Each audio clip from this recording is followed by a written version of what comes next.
Welcome back here to Automobilista 2, a 1,000 kilometer race around Monza. It is the revival of the Monza 1000k, as you might say. We're starting P2 in DPI, a relatively small class here of just 5 cars. My math tells me there's 8 in GTE, and then we got 15 in GT3, so... not hotly contested in our class, but it will be elsewhere. We're on the inside run here to turn 1. Oh, hang on. Curves on. Very quickly. Now we're ready to rock and roll and race all in one. 3, 2, 1. Green flag. So let's see what we can do here. It's a very long race.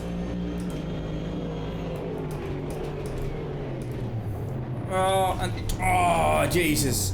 That's not a good Rocky here, is it? We're down to 3rd place, but we don't have any damage. I'll take that as a win. We just need to try and hang with Kevin here if we can.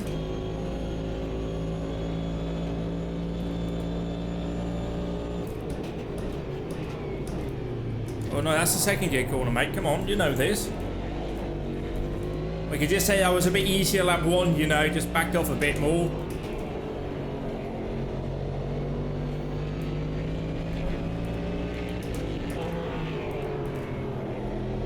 I missed the apex there, was that wide out of the second Lesmo. We have a decent pull here towards Kev, as we can't grab him into Ascari.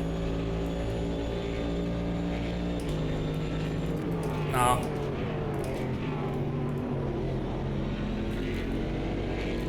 Get a decent toe in the mid part there, decent pull anyway. But then he sort of pulls away in the second part of Ascari, that's the one.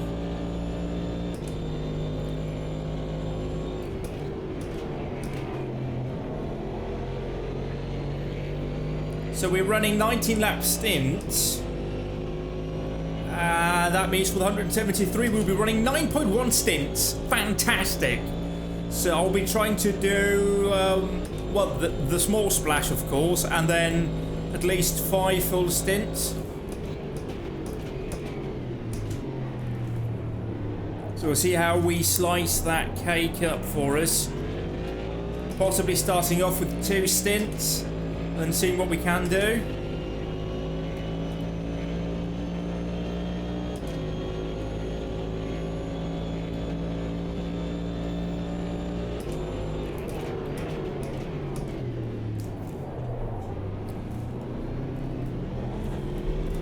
That was a good move into Rogier. And then here again, the Lesmo just lacking a bit of confidence through there. But it'll come to us here. The sun will be setting. Don't know if it'll get completely dark, but it was set to start at 1500 hours. So yeah, and it's April, I think it was. So there's every possibility that it will get, if not dark, then certainly right into sunset. And this thing is just hooked. It just turns in and it's just so beautiful to drive. I've not really experienced high downforce cars before. But if they're all like this, then my God, they're good.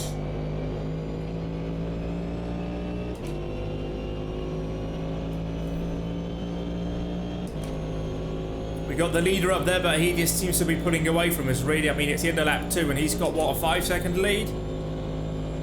That is good for him. Not very good for us, of course.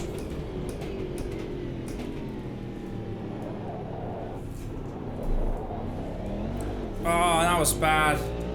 Just give us a bit more traction control through here. I don't think we'll need to change tyres every stop. This is a bit of an odd one. We're running a very IMSA setup, but we're not actually able to do the IMSA rules here. We have to follow ACO rules the correct way if I'm to make a point of having to do fueling first, then change tyres.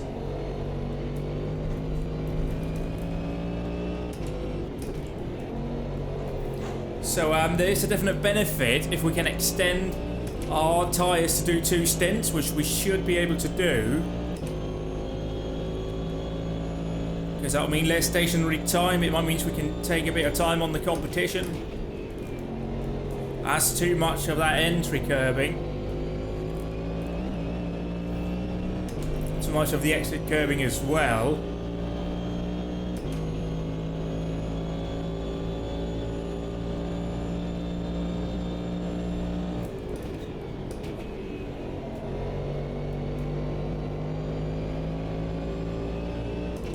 Now we have about, I'd say, 10-ish laps to start off with that are clean like this. Then we'll be into traffic pretty much for the rest of the race. Especially with a high number of GT3 runners in the race. Which obviously could mean there's a high chance of incident in our own class. So we just have to wait and see how everything pans out. It's a long... Oh! And then we had a bit of a slide. Yeah, it's a long old race, this. Long old race. I mean, we're talking at least a 4-hour race here, perhaps longer. So we've got to get the car back at home, of course.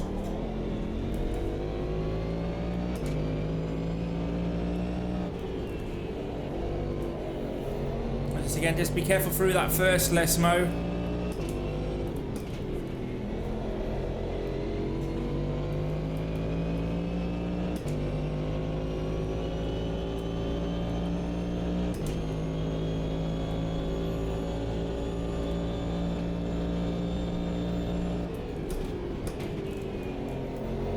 We were just a bit wide there on the entry.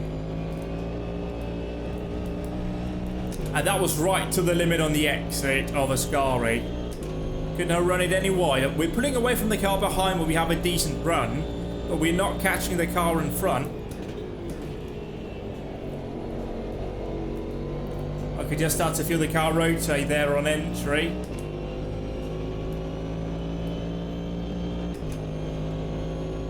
We already got 1 engine damage. Oh, we are running on Rich. Let's just turn Rich off now.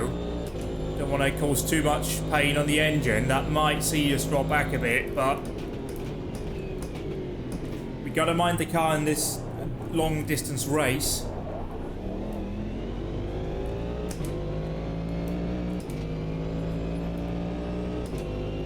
And as we get into the race, you will start to see dirt and debris being gathered on the outside of certain parts of the track, which again is quite true.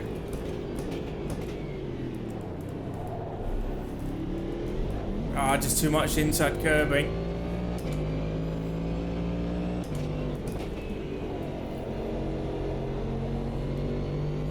Oh, but now Kevin is right with us.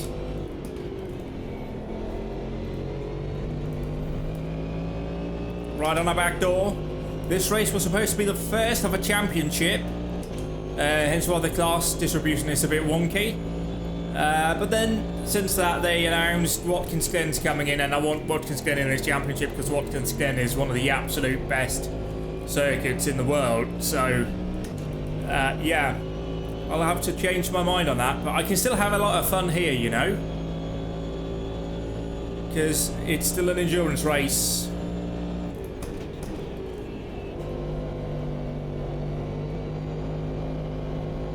That's pushing too hard. Yeah, it's still lap 5 here. We've not seen any cars ahead still, so we have a couple of laps still, I suspect, before we hit traffic. Oh, but we got a run from behind. Magnussen's on the run. But we were late enough on the brakes to deny him a move. We got a decent pull out of, Retifilio. You can see right there, it's already picking up from a qualifying session as well. Oh, and Magnus has got to go run again through Cuba Grande there.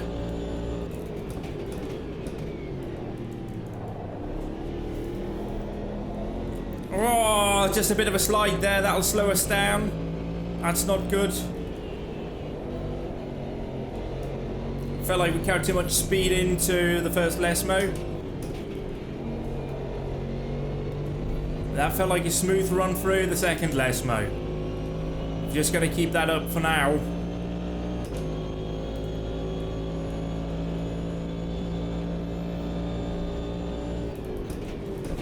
Did I talk about stint length? 19 laps, sorry. Don't remember.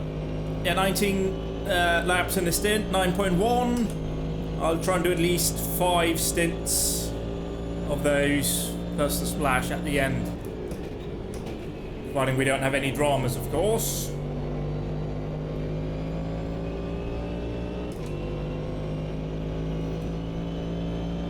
But look at that, he's what, 10 seconds to the good now, the leader? After 6 laps, he's going to be well clear of us.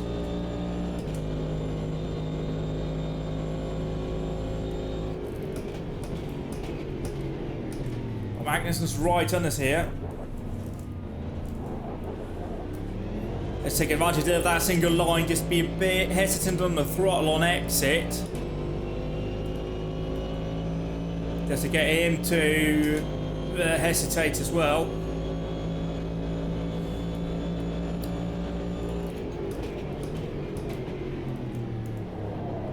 I think he wants to get through.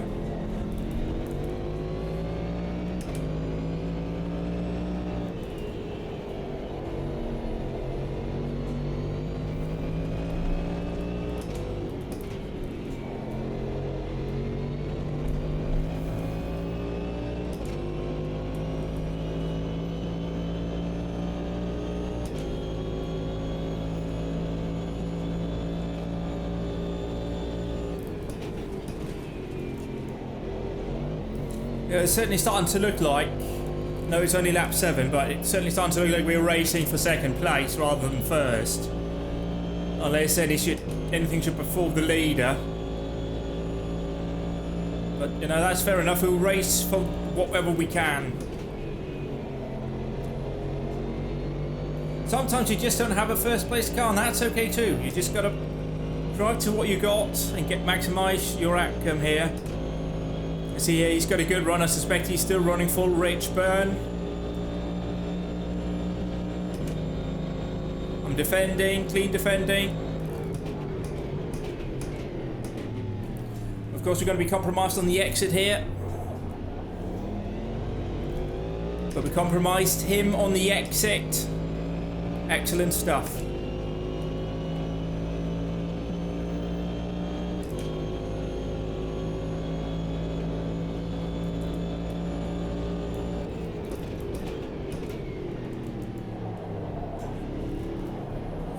Oh, pushing hard there.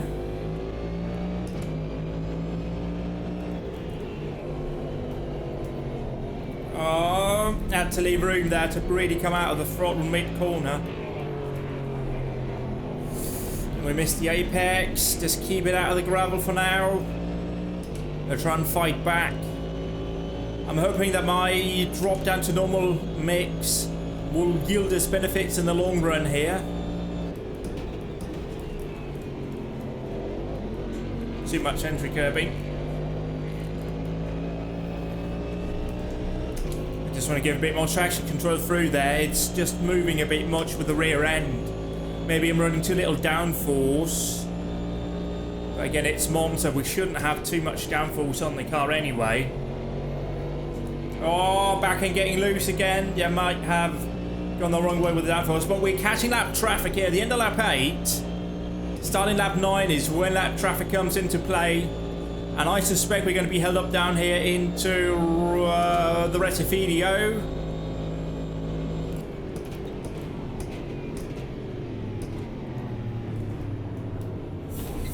Oh, they're getting rammed up the arse. Oh yes, see right there, he's getting chopped up.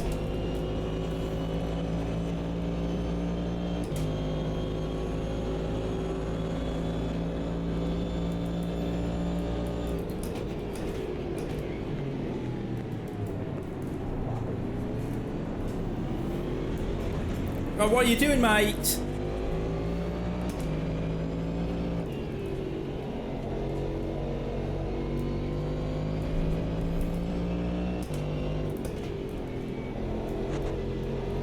Oh, that's too much inside curb. We're back into second place, lap 9. And we're still in GT3 cars.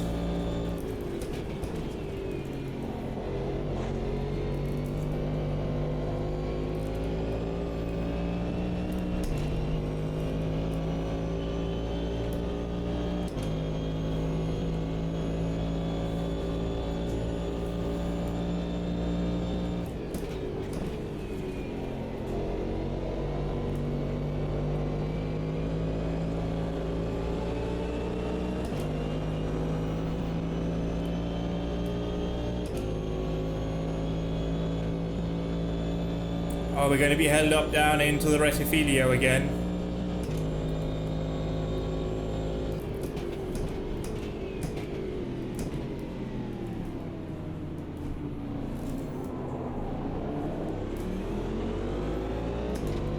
That's the worst part really to catch traffic. This and the Scari, just awful places because it's single line. There's nothing really you can do, you just have to be patient and wait it out. You can't force your way through. Jesus, I nearly ran into the back of him.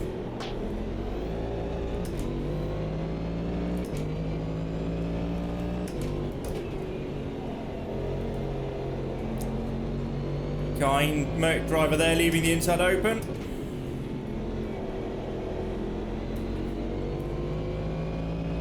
It's a bit awkward when they want to move over for you because it's endurance racing that technically they shouldn't. They should just run their own line and let me work my way around them.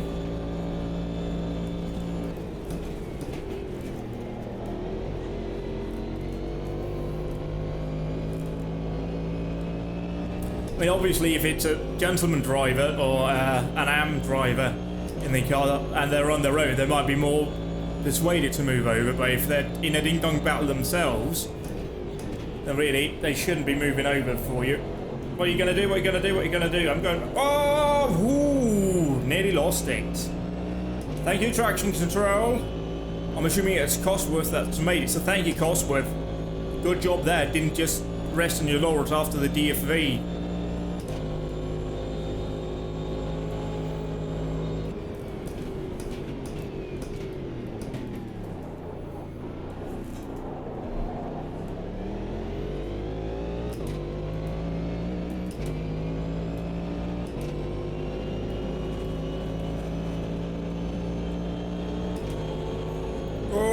Hold your line, mate.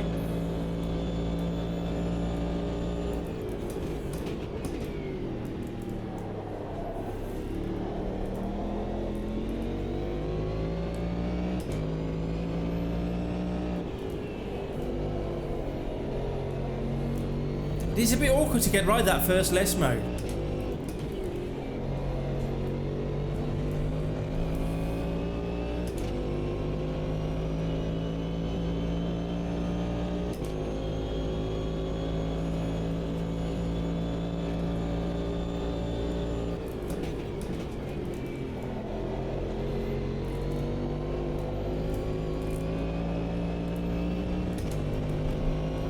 Yeah, look at that, he's just gone.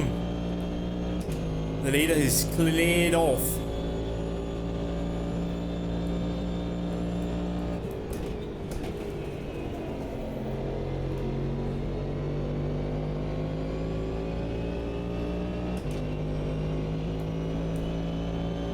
And it's very neat, you can look down the pit lane here to see if anybody's in the pits.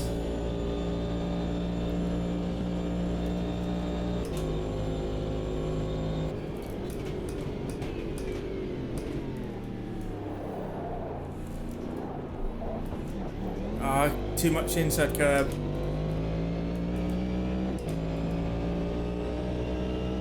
As you can see, dirt and stuff starting to build up there on the outside now. On lap 12. So again, our first pit stop target should be lap 19.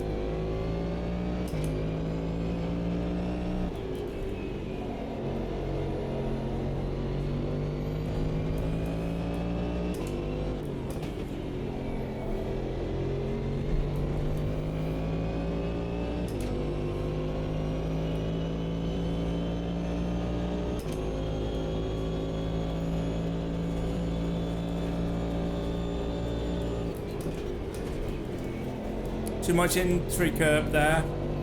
That is not helping me at all. And then it's a bit snappy through the middle of a Scari. Got to be mindful of that.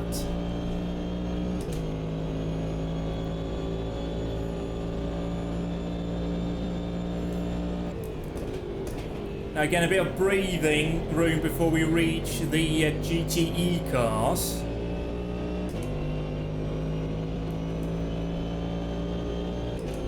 But yeah, we can see those up ahead. And then we'll probably have another couple of laps. Well, then we'll be pitting in. So, yeah, it'll be interesting to see how that develops. Because pretty much, you know, we'll have a couple of clean laps now, then GTEs. Then we'll be pitting, really. And then we might be all the way back down into GT3s again. And that's just the way it is from this point onwards, really.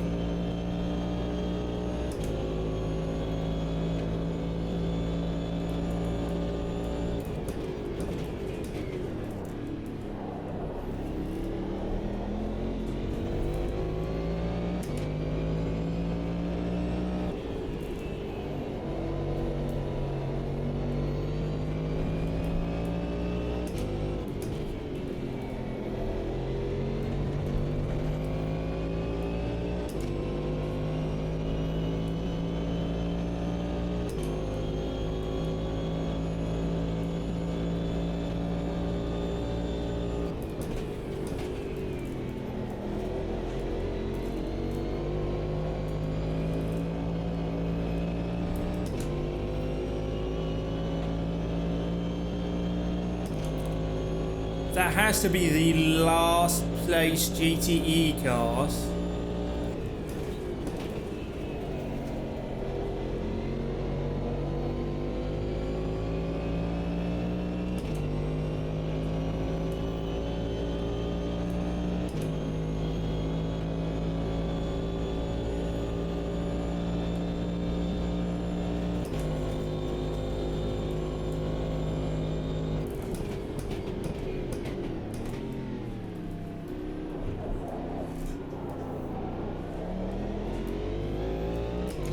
Five laps to go in this stint.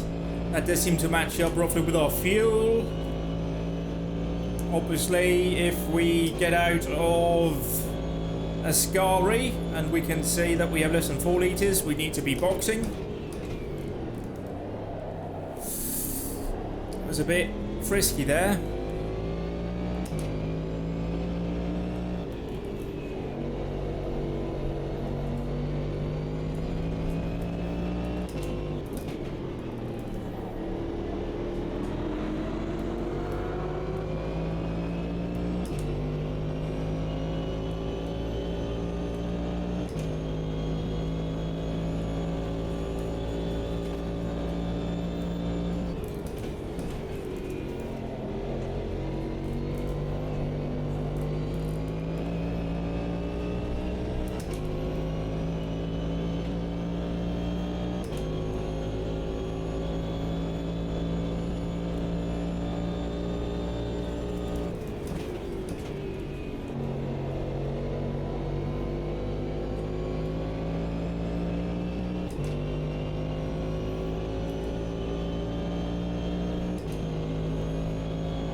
Four to go. All looking good.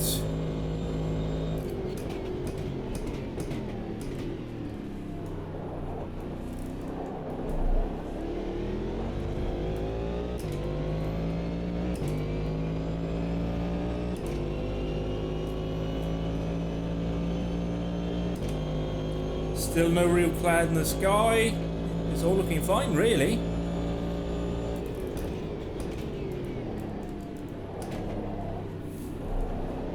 This is a bit of a whoopsie there. Wrong gear.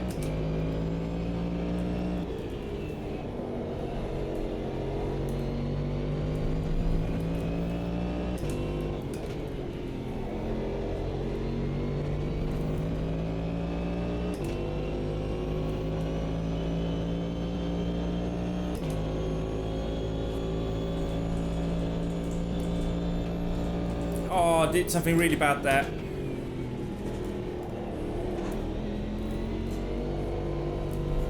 It's starting to get real frisky in the mid corner.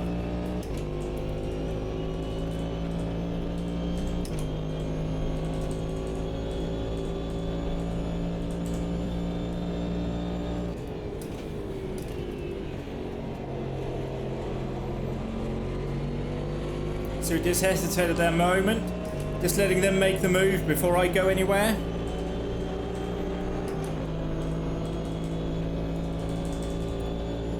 So that's a strategy sorted out for this first stop in a few laps' time.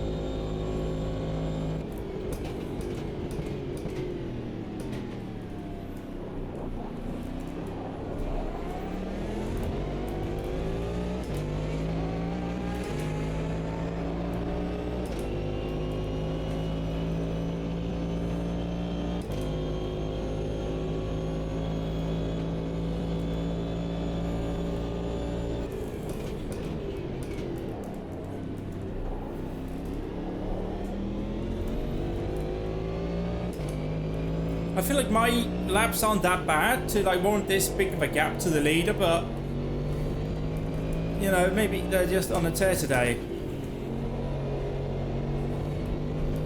They got that infamous rocket ship.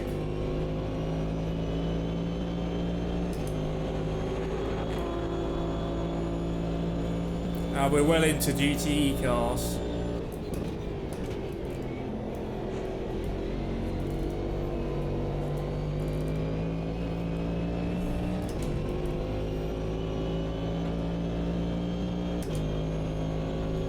Already 4 engine damage, gee whiz.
You can't work out if the engine damage happens because I'm over revving or if it's from the engine temperature actually being a bit low.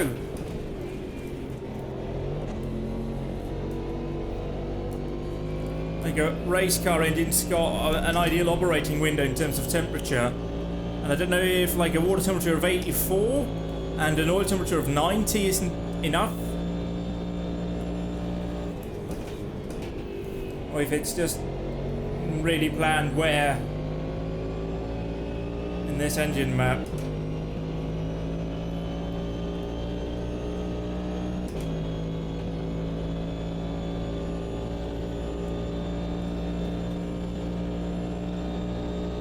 The leader's pitted, so I blinked a lap early, maybe just to try and get out of some of this traffic. That does make sense, really. Because we're now into the back of GT3s again.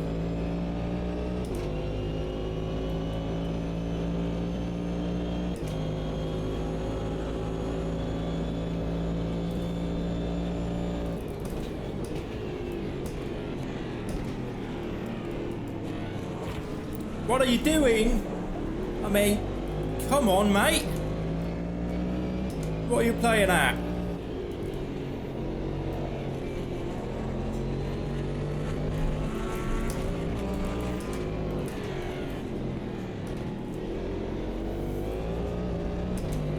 We've got another lap in this.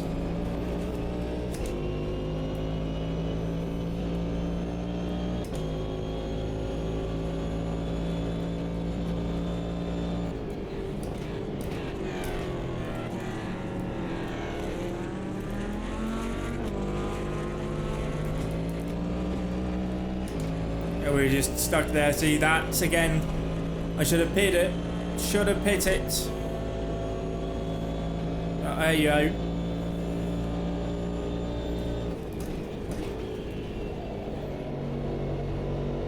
Oh, there we go.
Yep. Pit confirm, pit confirm.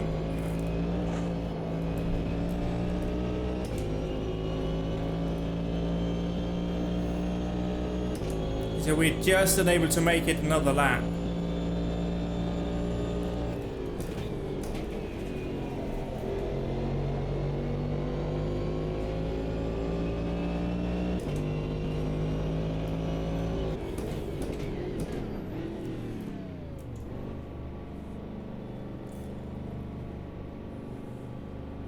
So there's a box.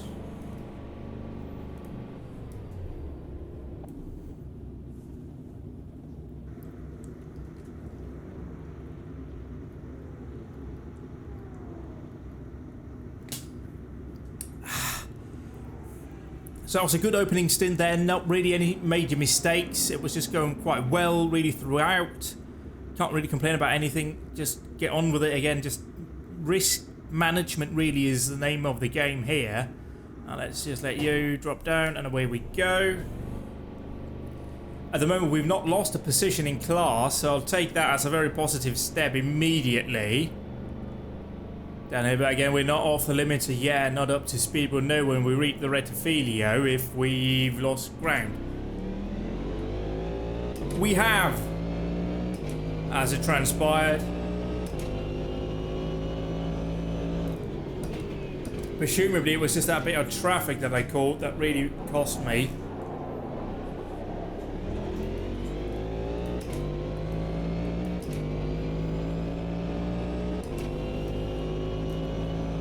You can really start to see now offline how much dirt's already being developed.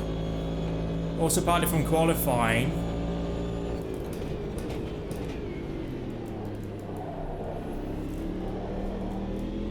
Of course, we've got to be mindful now of the car weighing more. So we've been able to really throw it about before the stop. Now, of course, it's back to 74 litres of fuel in the car now.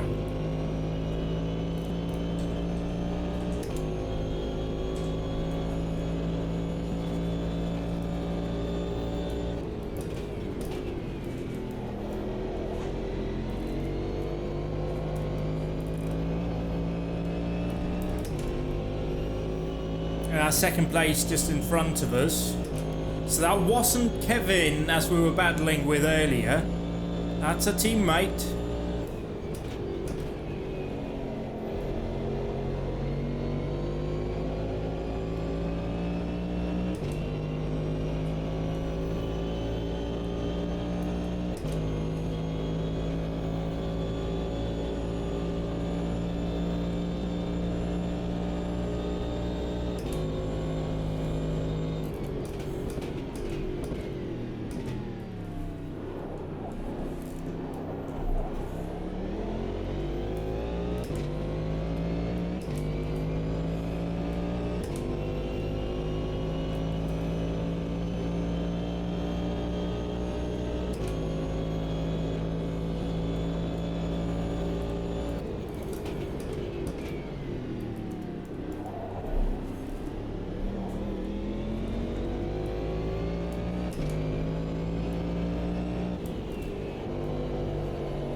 Just got to watch the car in front, try and hang with him if we can. I just hope that he will lose more time in traffic than we do.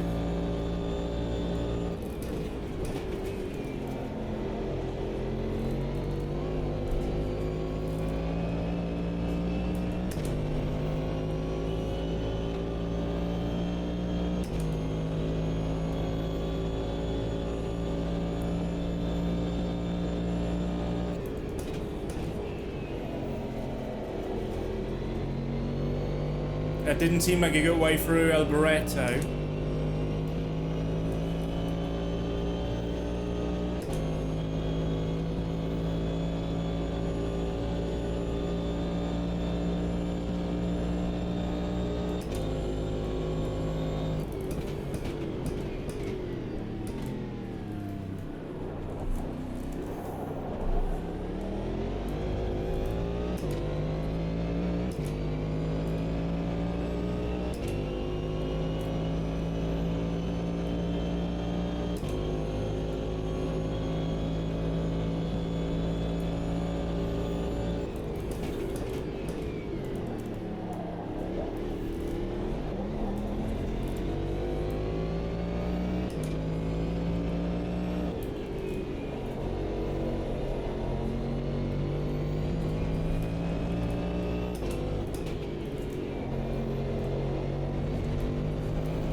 Oh, don't hold me up through Ascari, please.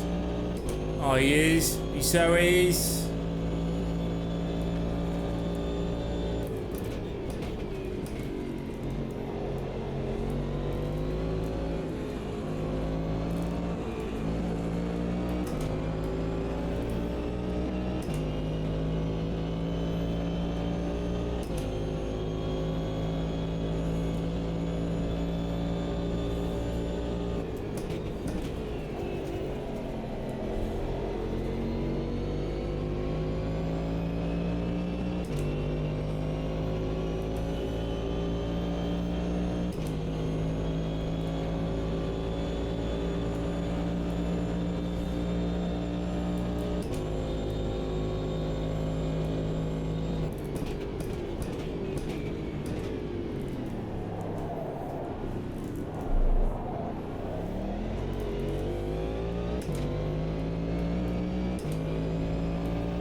Oh, this might be good for us. Is he's looking down the inside here? He might get trapped between those two GT cars.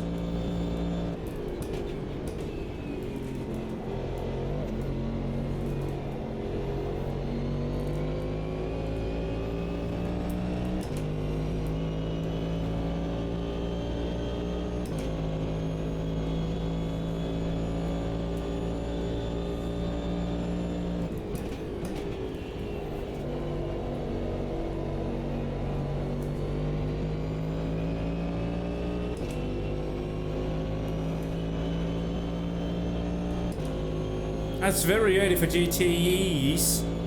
They can do like an hour.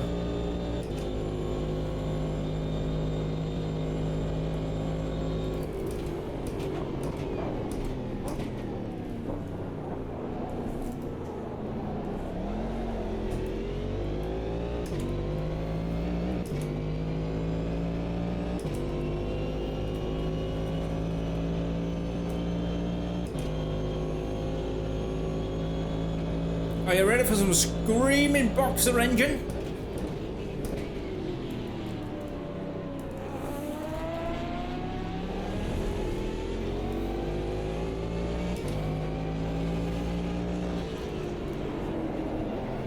That was a bit daft. He did leave me room, but that was a bit cheeky of me.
What even was that?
I definitely think a take on the rear wing would have helped me out.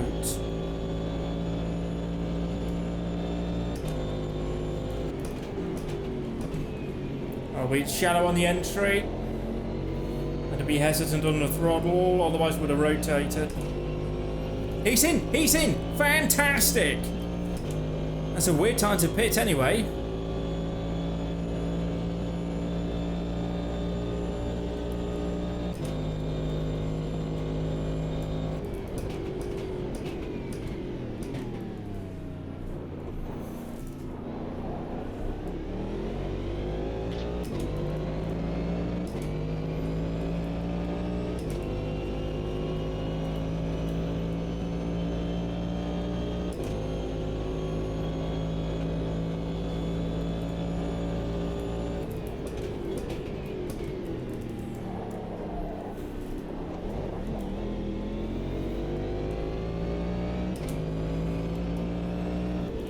So it looks like we'll be in a weird yo-yoing situation with positions now. Because everybody's sort of on their own strategy, it seems now. So it'll be hard to figure out exactly where we are.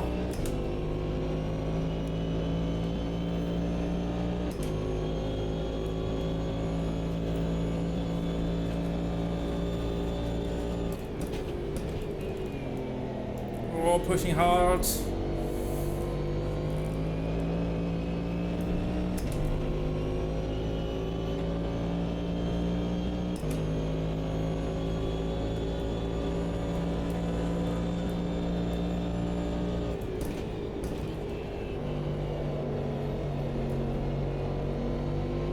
Slightly shallow entry pushed us wide earlier than normal.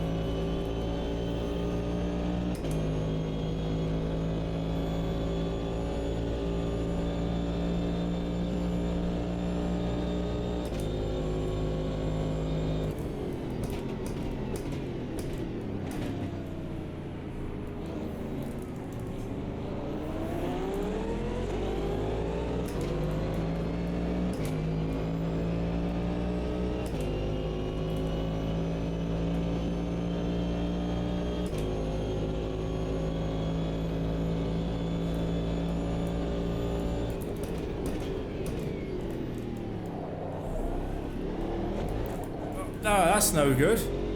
That's bad. That's very bad. That's also quite poor. Let's get a grip now. Come on.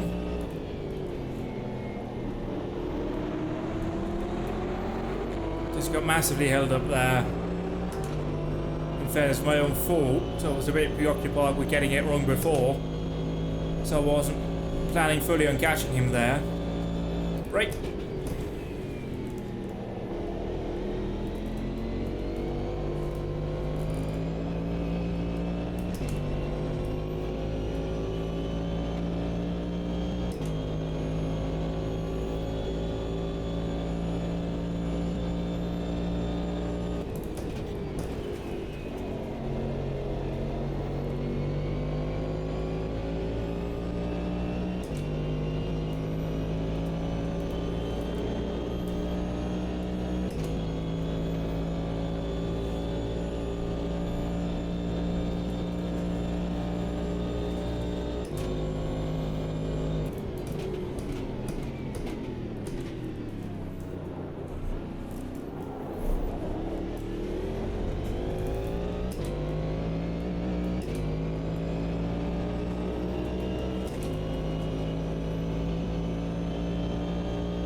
Wow, that was dodgy.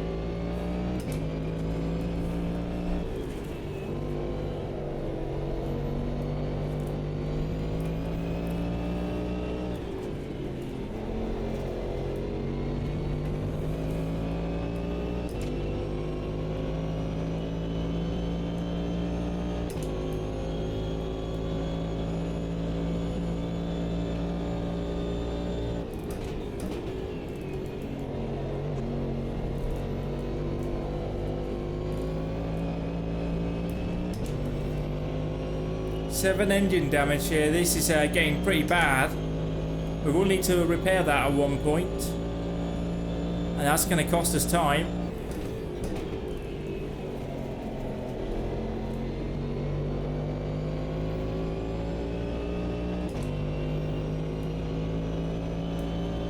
It looked like a DPI in the pits. It was a leader. So yeah, it's so much strategy's being run here.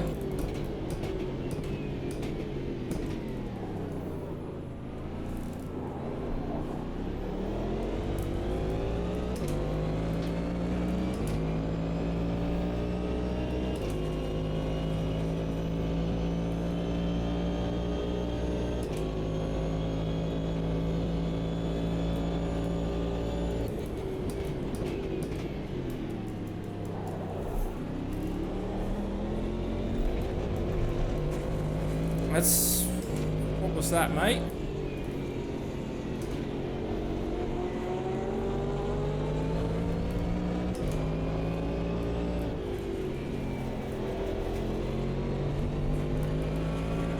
Jeez, vet driver, very kind of you to move over for me. About 10 laps left in this stint, I would suggest. 9 laps.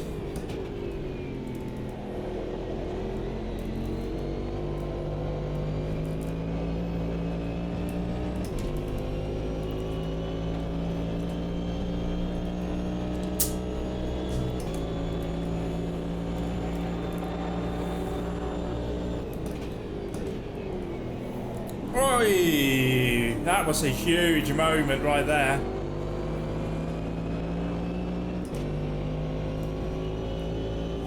Woo! That could have been bad. That could have been very, very bad.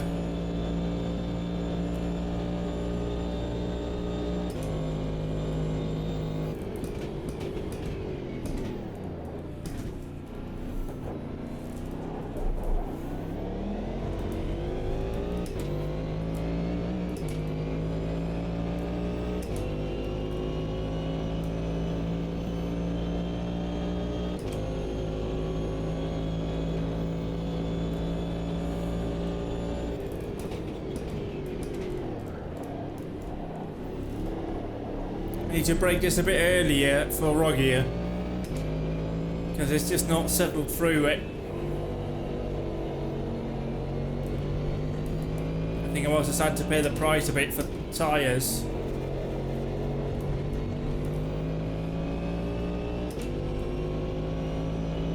Look at that kind BMW driver. Courteous, respectful on the road. Wow. Hashtag breaking exclusive scoop.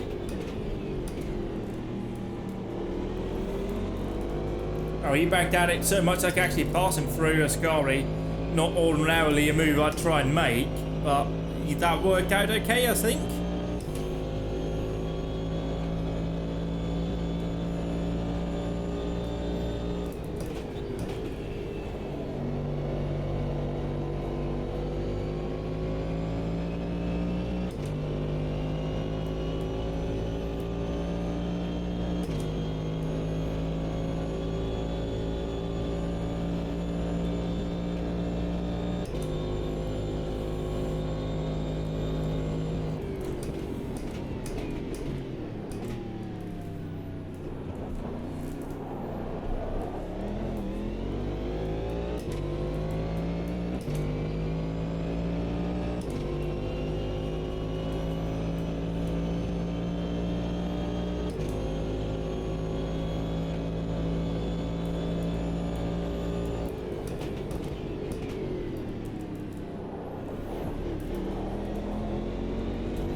Right, you can't move over like that and then cut in front as I'm closing the gap.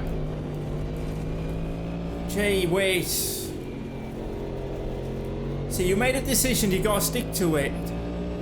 You can't suddenly go, oh no, I'm gonna take the racing line again because you weren't there, because I'm already there, mate. I'm braking later than you.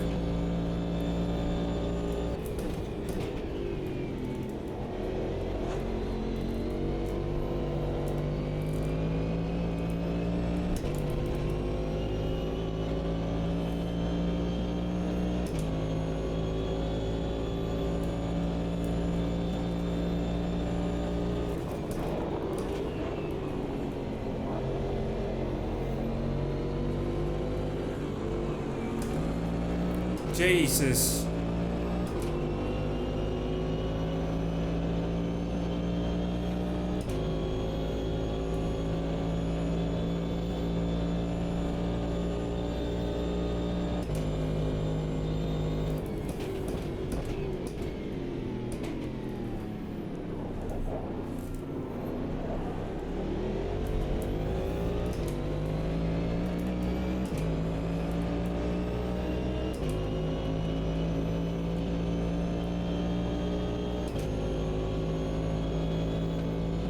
A clear track, how nice is that?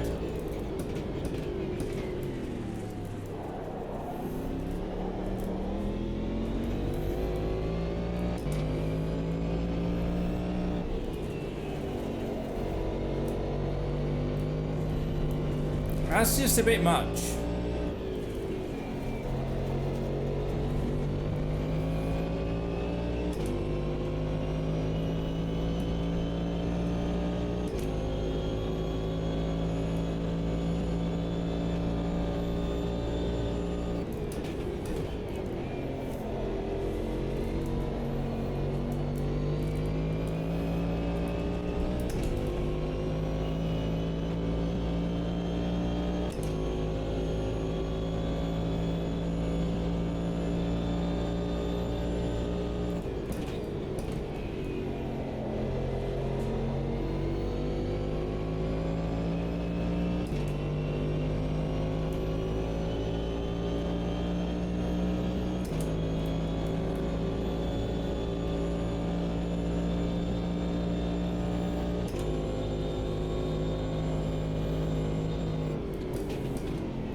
Bit early on the brakes there, we ran through loads of rubbish through Curva Grande. I wasn't sure how much braking we'd have come Roggy up.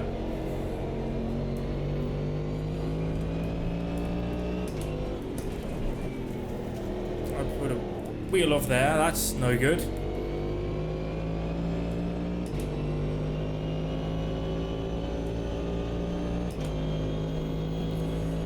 Yeah, a little brake might do me wonders.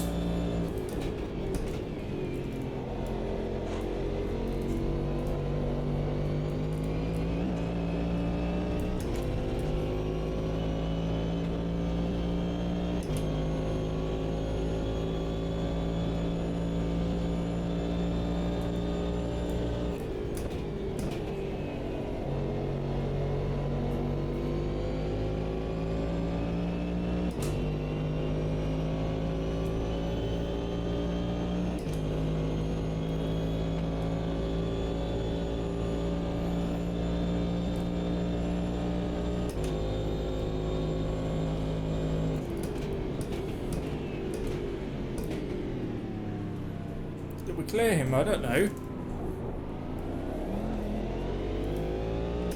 That was a bit dicey.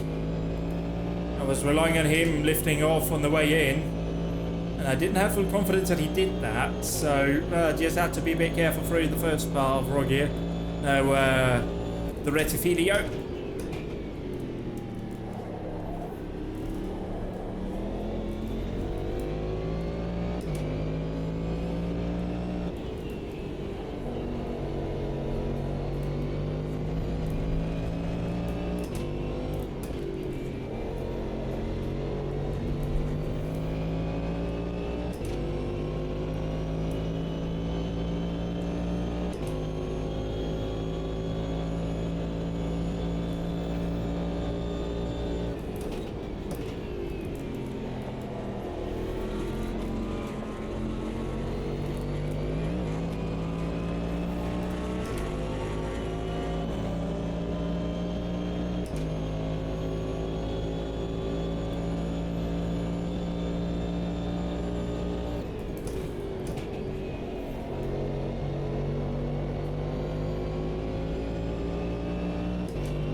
I'll be again just wide through the middle of a Ascari.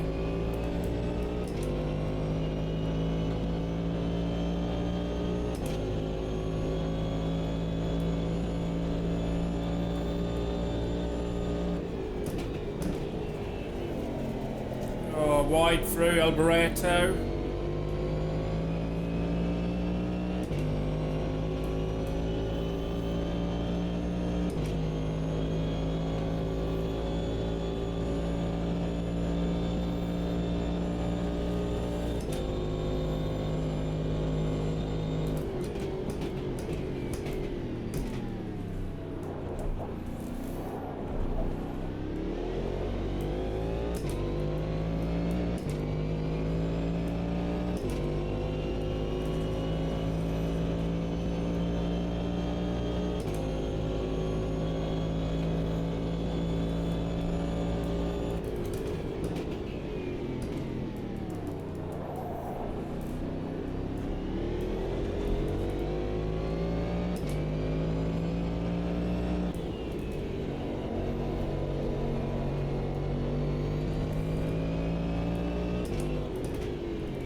Yeah, I reckon it'll be next time round we pit.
Yep, pit confirm, pit confirm.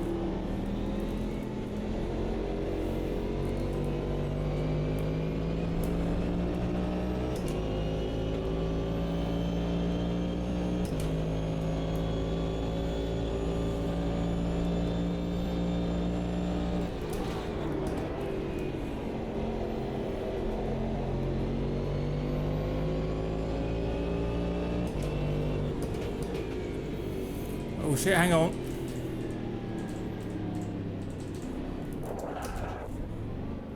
Woohoo! Just managed to do that in time. And then driver swaps on. That should be ready to go. And boom, here we stop. Fuel going in. Let's just wait and see and confirm if they do tyres, because sometimes the AI doesn't take tyres. Although we can maybe... No, we'll just leave it at this really and just see what happens here, if it does or not, as it fuels up.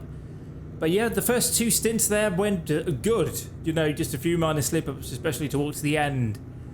But I can't complain, you know, we don't really have a top speed in the car to grab the win, you know. I mean, clearly, the Rampinelli car's got more speed than we do, so we're just going to have to take that as it comes. But let's see here if we actually do slot on tyres for the AI. No, but the AI does things very differently. So anyway, that has been the first 2 stints. We'll see each other again in about, well, another 38 laps, really. We are into the box once more. We're about to get into the car. We had a deficit of 57 seconds to the lead at the time of pitting in, so I don't think we're going to catch them. And there goes P3 through. So strategy at the moment is a bit wonky. I'm not entirely sure where we are when it all works out here. But we're heading out here now on the same set of tyres that the AI drove on.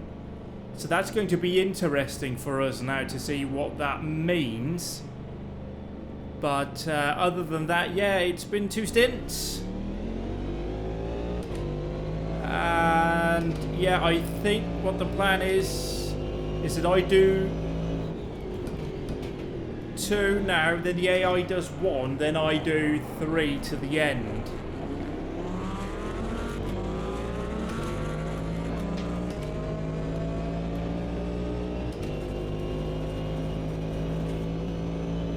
So now the very least we'll know if 3 stints will at all be feasible on a set of tyres.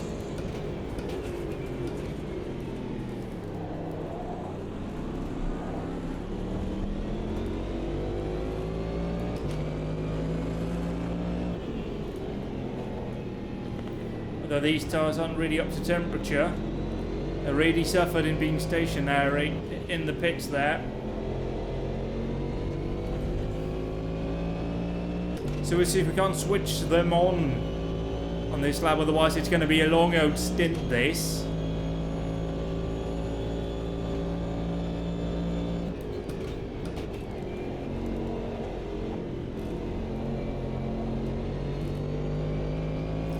I dropped the engine into lean just to try and preserve it a bit. I mean, we're up to 10 engine damage. So we just have to see if we can manage that, or if we do need to stop and repair it. We picked up a bit of front end damage during the AI stints, so I'm not entirely sure what they got up to.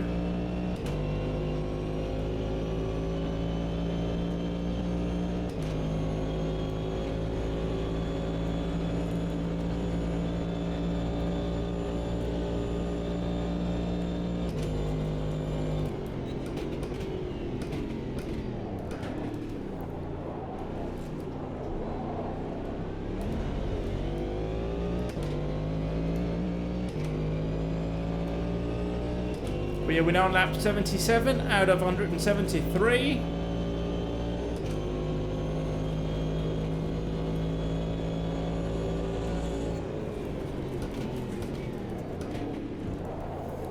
And yeah, we're starting to struggle a bit there. Shallow entry and cool tyres.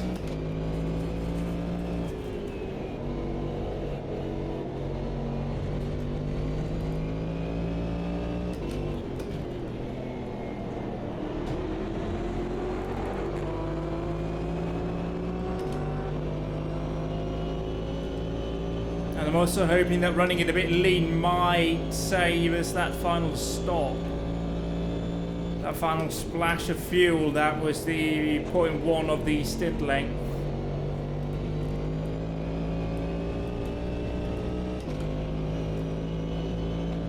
Of course, that wouldn't necessarily be a problem in the real world with safety cars and whatnot. That would potentially even reset it at the right time towards the end, where teams don't need that, but we don't get that here.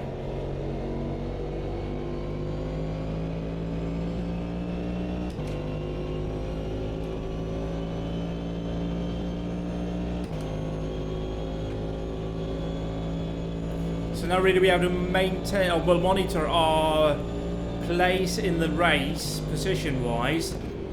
Then as we go past the pits, so we can see if we take back second place and what else is happening. But yeah, it'll be 2 stints for me now, 1 stint for the AI, and then a triple for me at the end. Or I do a triple now. I'll make that decision as we get towards the end of the next stint. If we go for a triple now or later.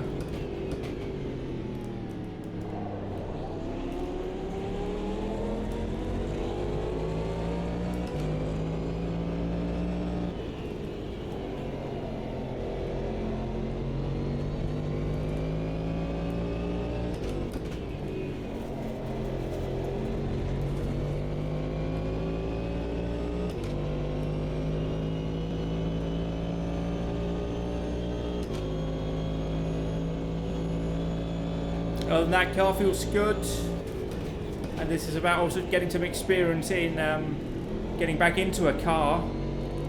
Because as I said earlier, I think I mentioned it, you know, I did the Sebring race earlier in this year, I did the Bathurst race, but other than that really it's not something I've experienced a lot. I've done a few races just on my own, but generally it's not something I have too much experience with, so it's good to try out and getting switched back on. It would be cool if you could make the AI start the race for you and then have that true endurance experience of jumping in the middle of the race when the race is ongoing and trying to get into the flow there. Now is this the car that we are racing? It's a car that's absolutely parking it in front of us. So I would suggest that we might be racing that DPI, given they absolutely parked it.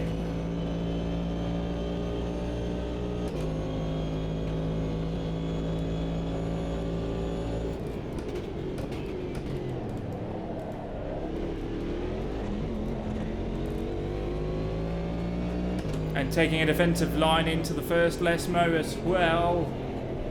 But they're pushing wide.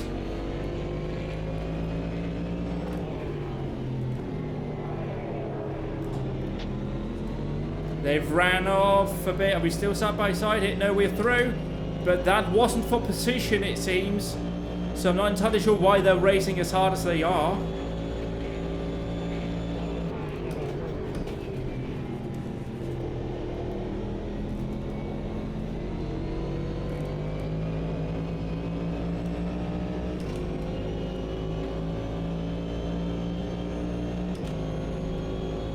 I don't think running it in lean is doing much good for us, actually.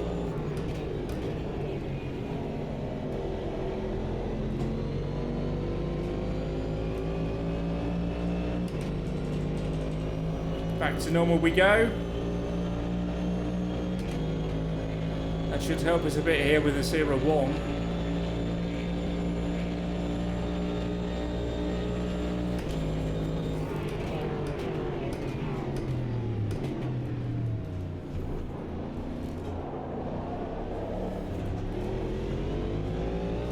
I don't think he was close enough to really suffer from that little mishap.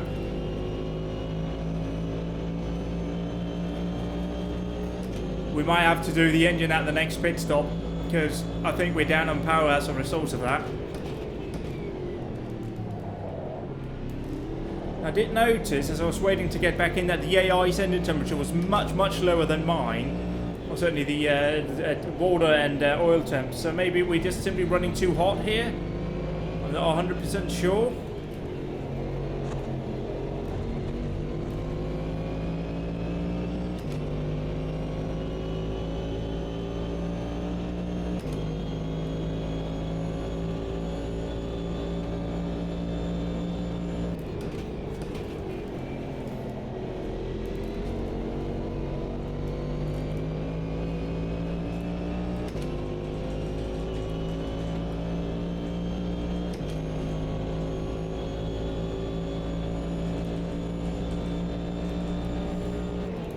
There we go, it's now prep for the strategy.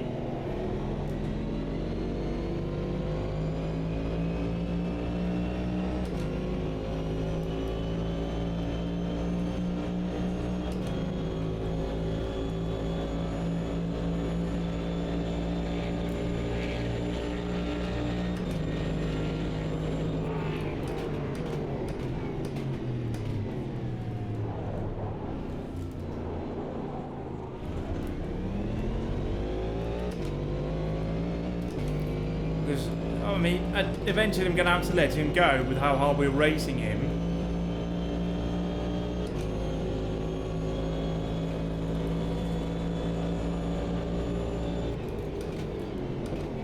Yep.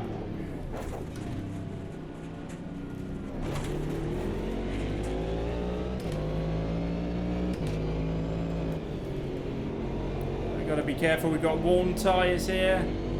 That could be a factor too. Cold tyres also, they're not really being switched back on.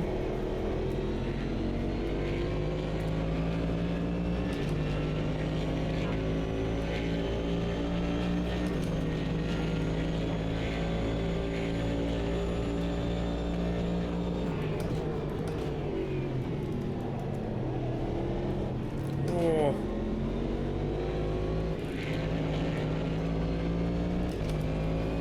We just have to hope that he's able to pull away from us now, really.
I don't know if it's my car that isn't retarding as much as it needs to be, or if it's him slowing too much for me.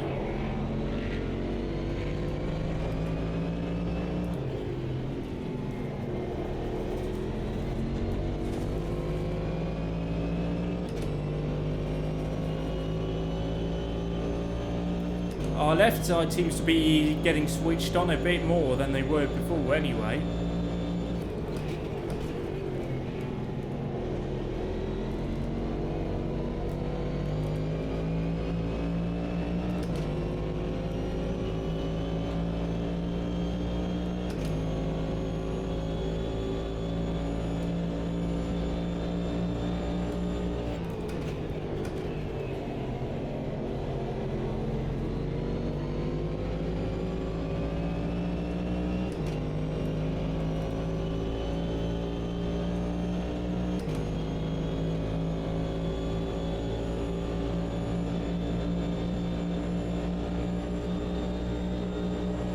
Oh, I should have defended. I'm going to get boxed in here.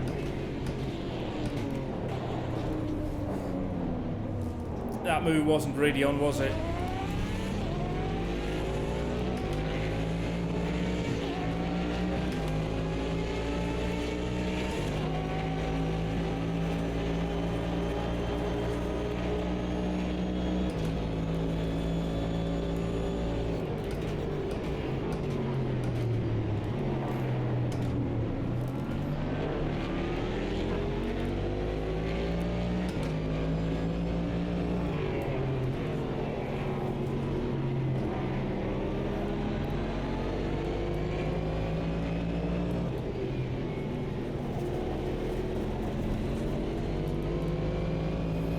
Shut the door on him there just for bumping me out of the Rettifilio.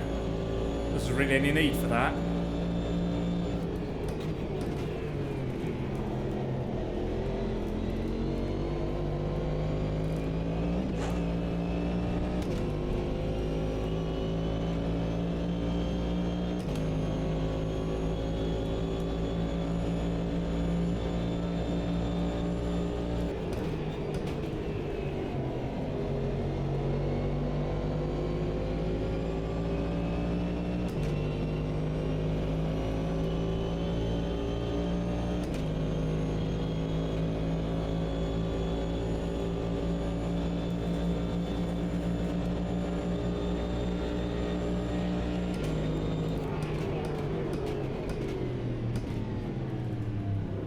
we're definitely wounded down the straight. So we need to fix the engine, but I think it's a double whammy now between worn cold tyres and the engine issues.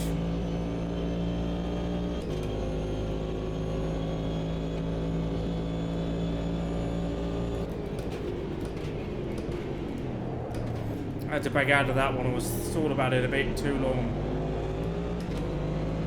For some reason, that blue with orange accents really reminds me of that god-awful Sun Energy 1 SLS. It's truly hideous.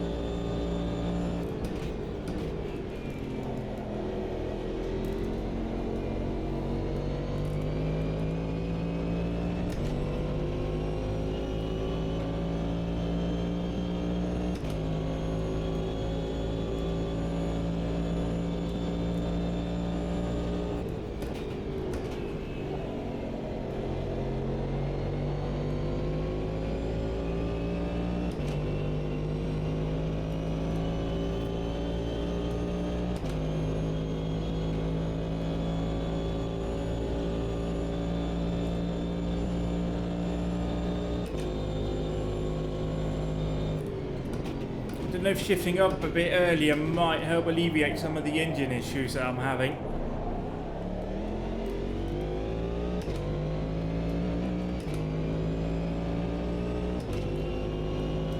But it's worth trying.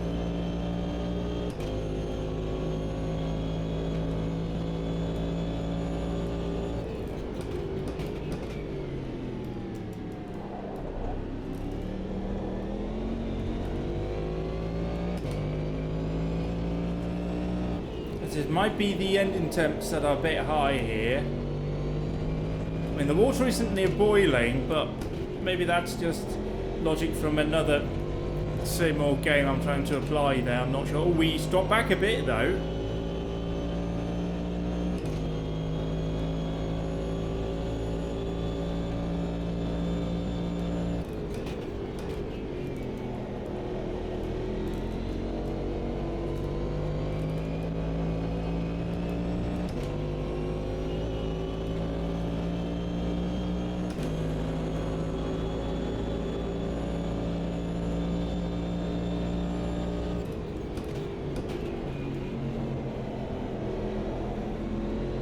Went offline, I had to be a bit careful.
That was a bit aggressive.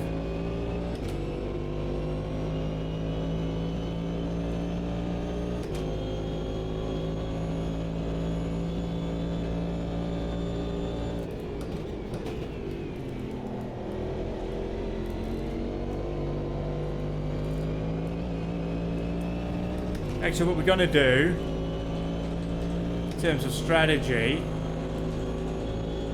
let's just try and see if it's tyre wear straight out of the gates here.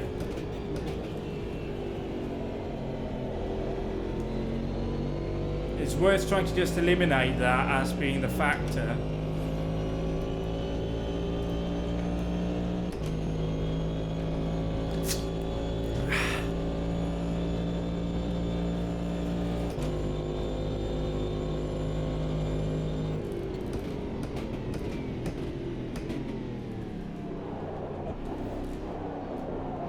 course, as we are, what, roughly halfway through the race, it might actually be worth going back on that and just,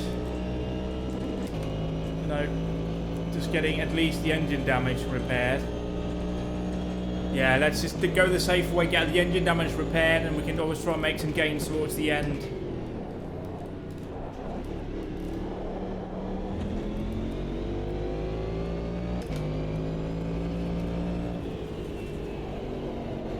Because depending on how much time we're losing per lap, and it's going to get incrementally worse anyway.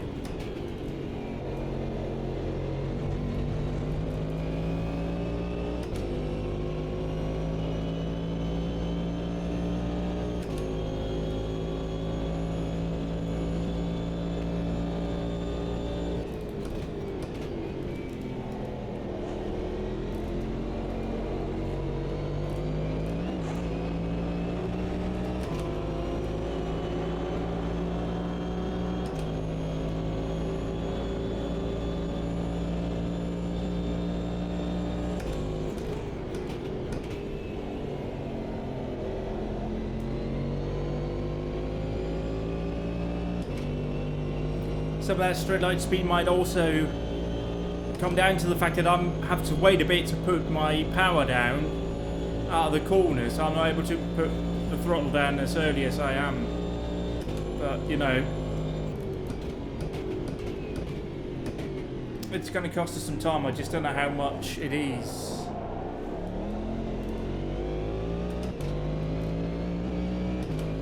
These tyres are definitely well worn.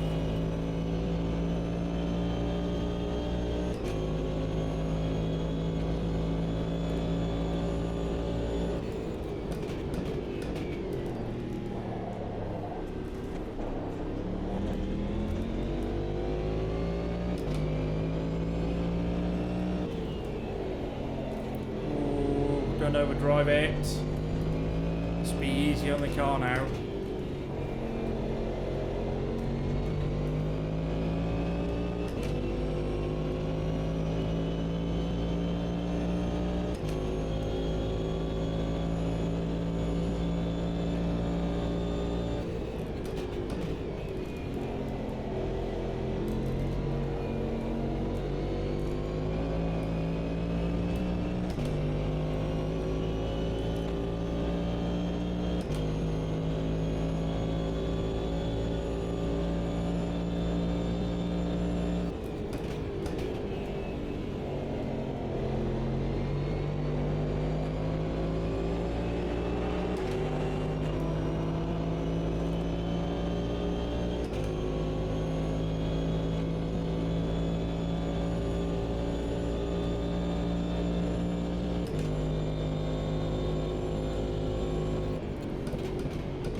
Don't run through that.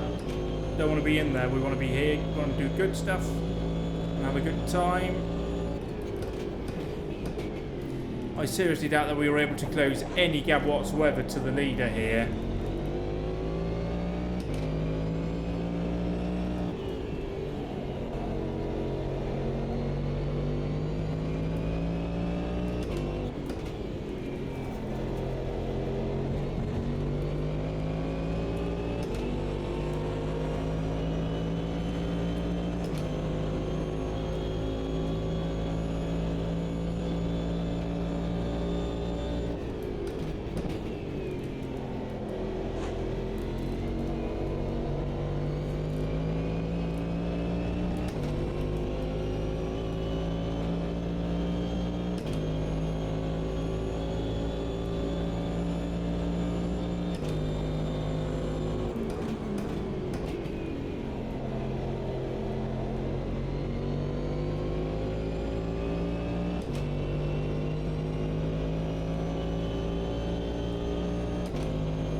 Slightly overdrove into the Rettifidio.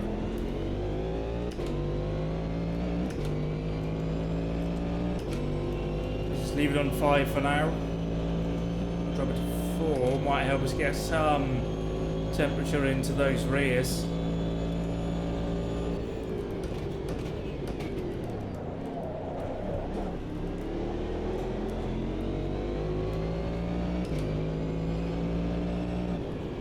Okay, so what are you doing here, bro?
Yeah, just struggling there.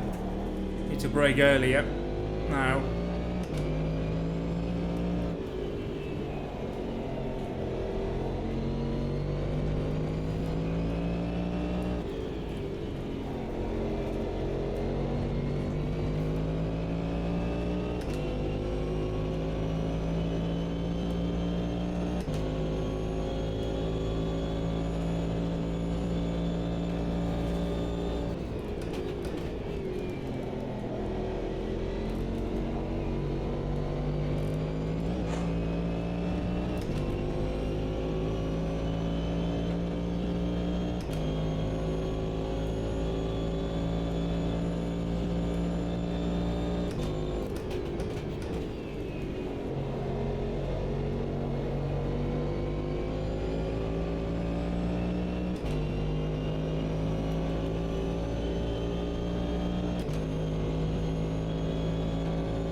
Bit of understeer through the first list, Mo.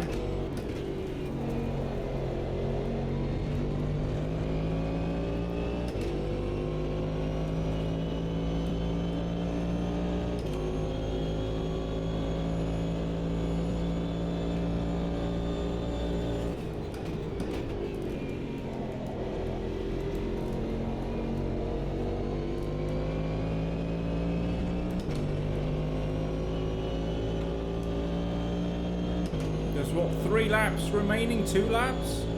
Not 100% sure.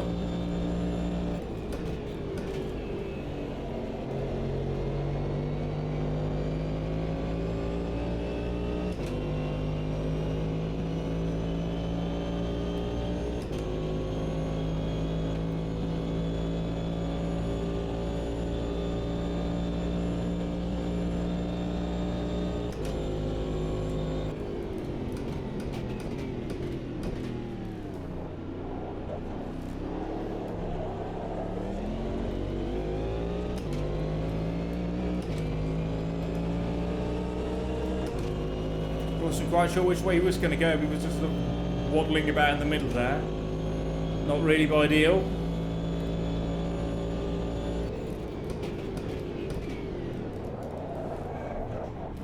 Oh, it's definitely into Roger that I can feel how warm the rears and the fronts are. Because I just don't feel like I'm able to retard the car into it.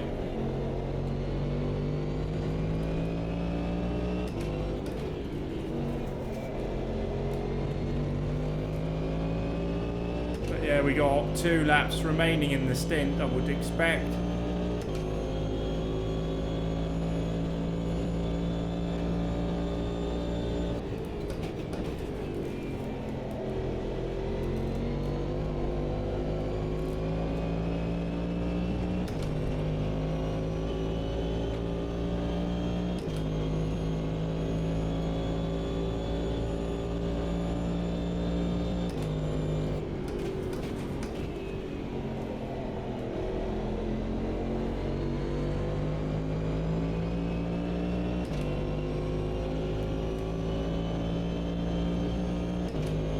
Oh, there might be 2 laps in it. This could be quite interesting.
No, we might get another lap out of this one.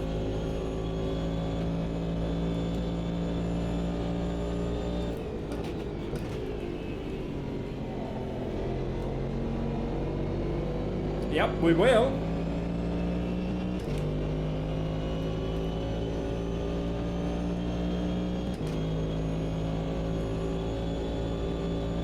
And see, there is the leader. Yeah, we're about to get lapped here.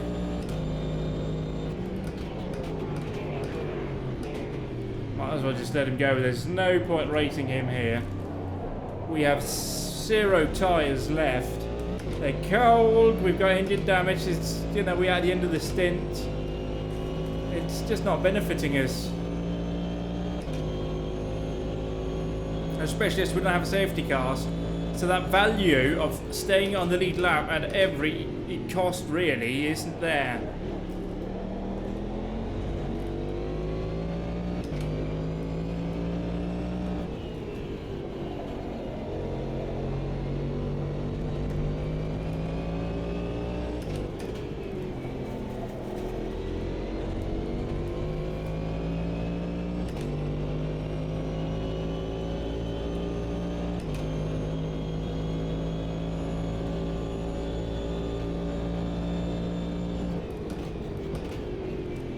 Yeah, pit confirm, pit confirm. Box this lap, box this lap.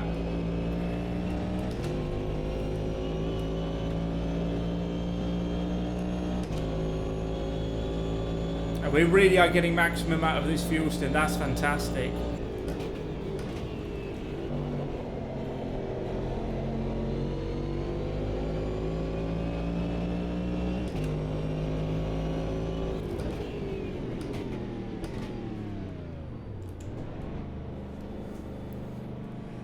Ooh, so that was the first, well, the third stint really, and that went okay. We didn't really have any major slip-ups. We had a few, but nothing too dramatic here.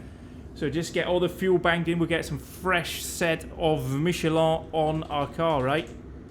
Yeah, we are definitely getting that. We're repairing the mechanical damage that we have, which will take us a little while. Don't know how long exactly, but we are down to third now. Is that the car in front? It can't be, because that's one we were racing earlier on that was a lap down. So we can actually now just take a moment here, seeing as we don't get any information to see that we're down here. I don't think these gaps are entirely accurate, what we're seeing here. That doesn't seem to be what is reality, to be completely honest. So we can't really rely on that. But yeah, we're in third place. And it just seems to go a bit weird when you're in the pit lane. So we've also been racing him. So that's the end of the task. This is now the crucial part. Right, that could actually end up costing us quite a lot, but in fairness, the way we've been running so far, it's costing us anyway, so we'll just let the engine repair go on and whatnot, and then we'll be ready to jump in. Okay, somebody's just hit the wall.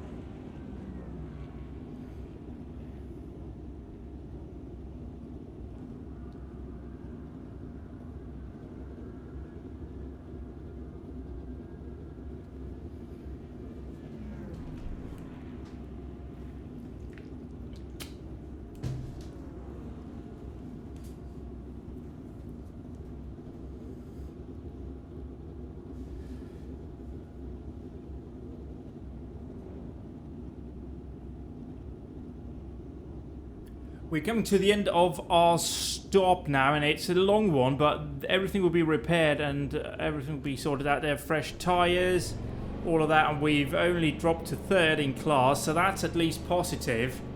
But yeah, that is a lap plus drop to the leader in that stop. But again, we dropped time anyway in a pit stop, so we are just ready now to come out of the lane. Away we go.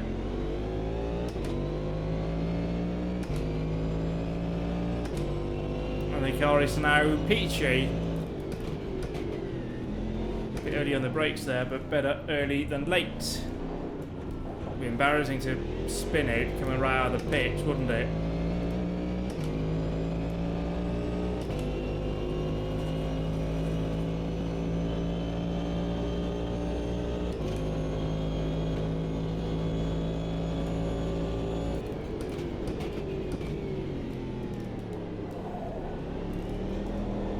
Oh, it's so planted, look at that.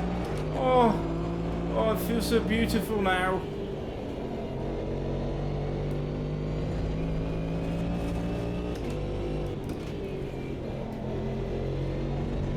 Definitely think we only got double stint tyres from this point onwards. Wow. We must have been losing so much time. Damn.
So hooked up.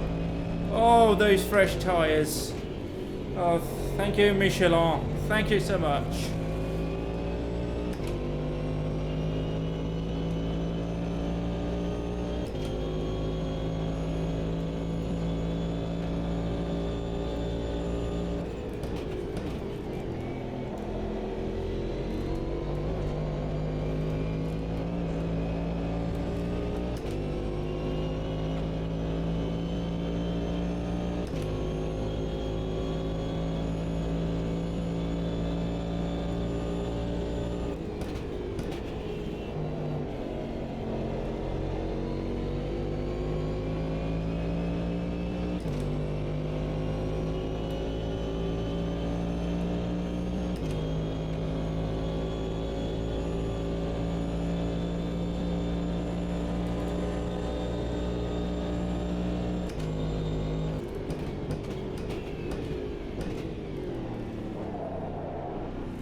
was a bit of a late decision there, mate.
Way to triple digits. Woo.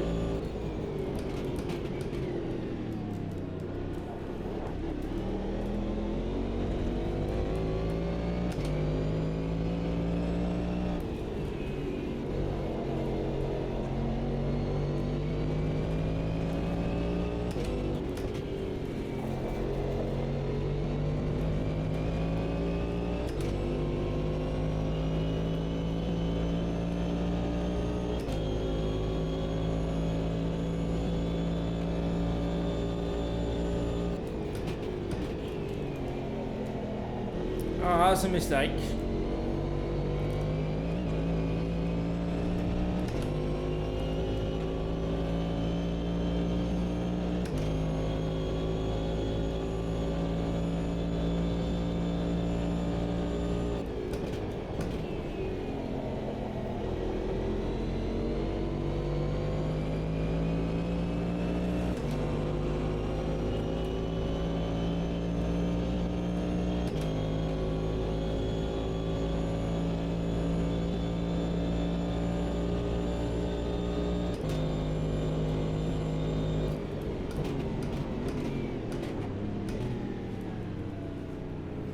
See again, that there's kind of indecisiveness that's not going to help out anybody. Because I'm going to end up holding him up a lot more than if he just backed out of it and let me through.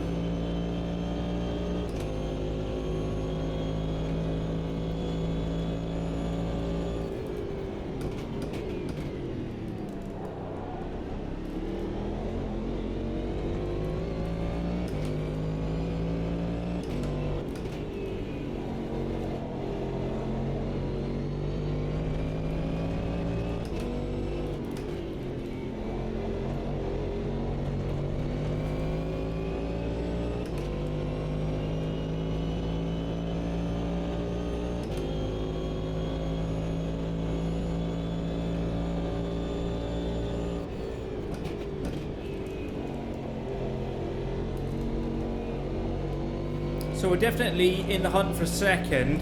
Well, with that repair, I'm not 100% sure we are, but we're certainly going to try and race as if we are in the hunt for second, let me put it that way.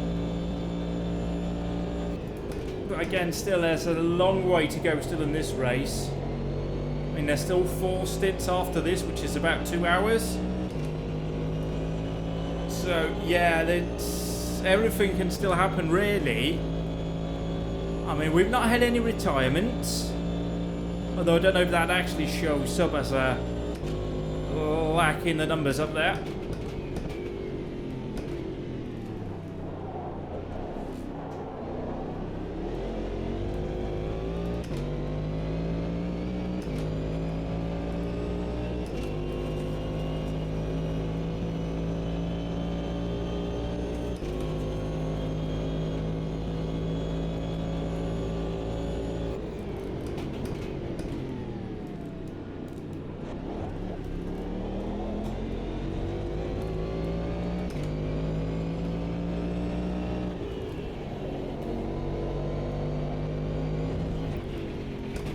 That's not so good.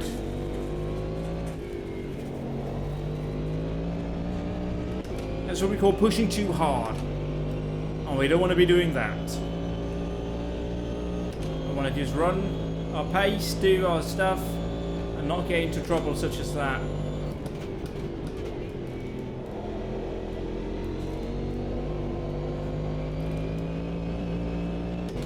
Such a good car though.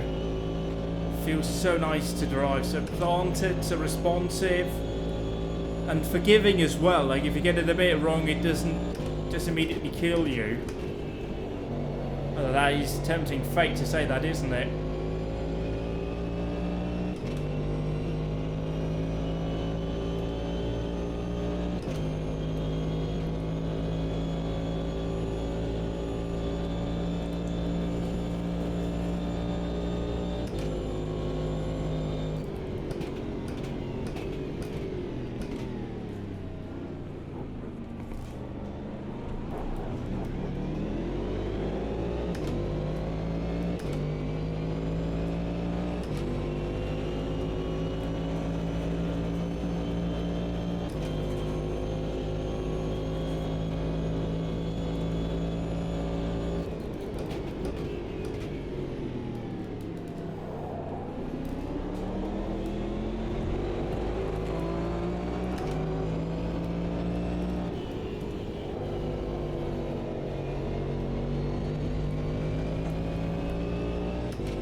Again, pushing just too hard through there, clipped the inside.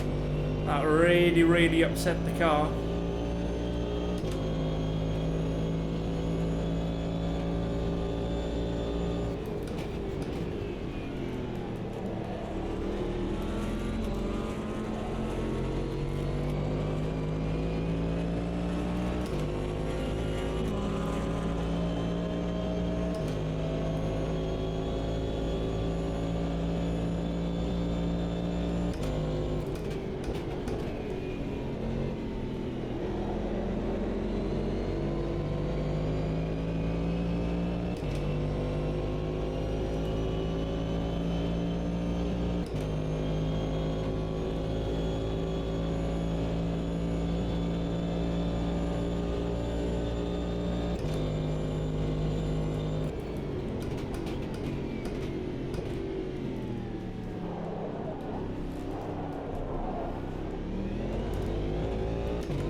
Whoops. Okay, we got to stop being that aggressive on the exit. Of the less most, that's no good. Second one, too aggressive there.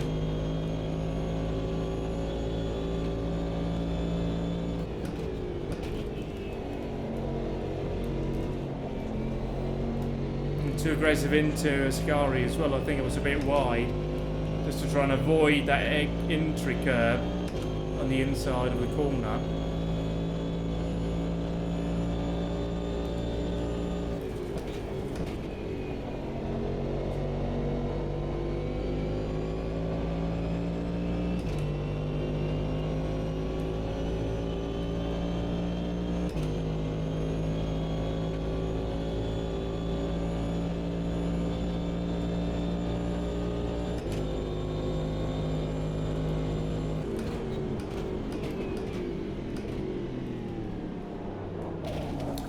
Mate, if you leave room, you're going to have to expect to back out of it as well, you absolute plonker. Oh. So he left room, moved over, braked, let me through, and then he kind of just thought, nah, I'm just going to go for it. Like, if you move over like that, you're going to have to expect me to go for the apex.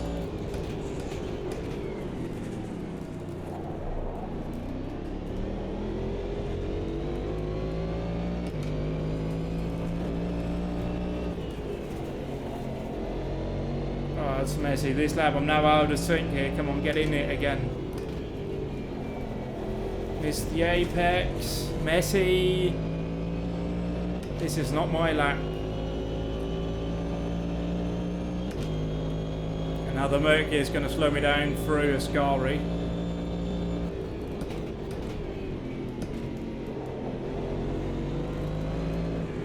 No, you're not even going to give me room there. Right, okay. Pedos. I mean, you don't have to. Just be nice if you did, mate.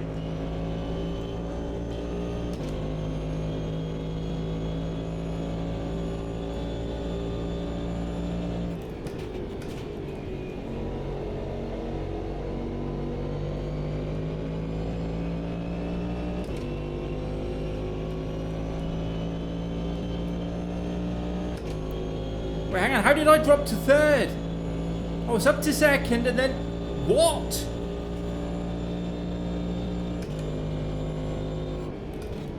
I feel very confused because I feel like I've been passed without being passed. Wasn't I in second? How can I've not been passed on track? Have I not taken second back after my previous pit stop? Maybe that's it. Maybe I'm just getting myself confused.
How many times are we meeting that Porsche?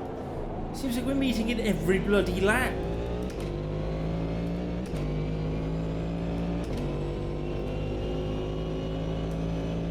But yes, as I said earlier, you know, we're just straight into traffic now. And you just don't get a clear lap, really.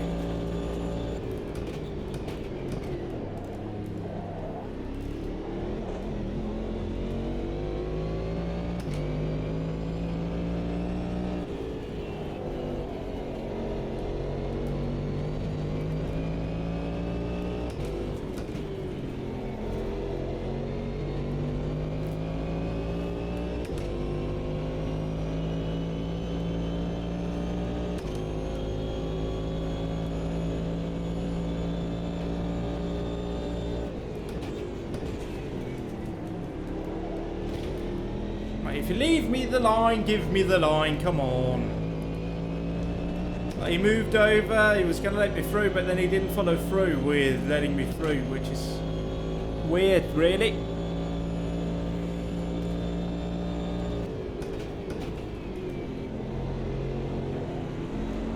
I'm a bit surprised really that Cosworth haven't actually made a sim racing version of their, by this point, iconic LMP2 wheel, which is what we're seeing here, because it's in use in every LMP2 car. It's certainly in most, if not every DPI, and you know, if you're into endurance racing, that is pretty much what you will see in a real prototype these days, unless somebody wants to go out and get a license from Toyota for their hypercar steering wheel, which I don't think is going to happen, if I'm honest.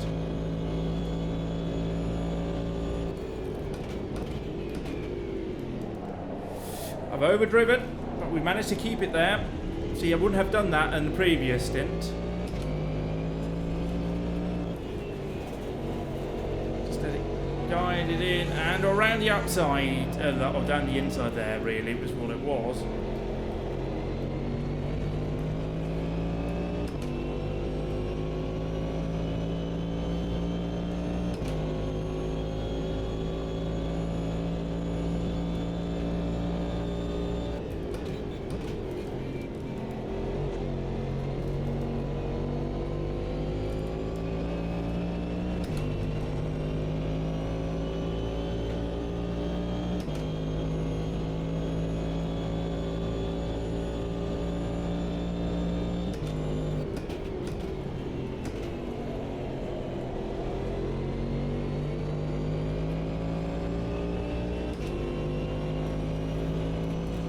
Just make sure that we prepare a strategy for the next stop.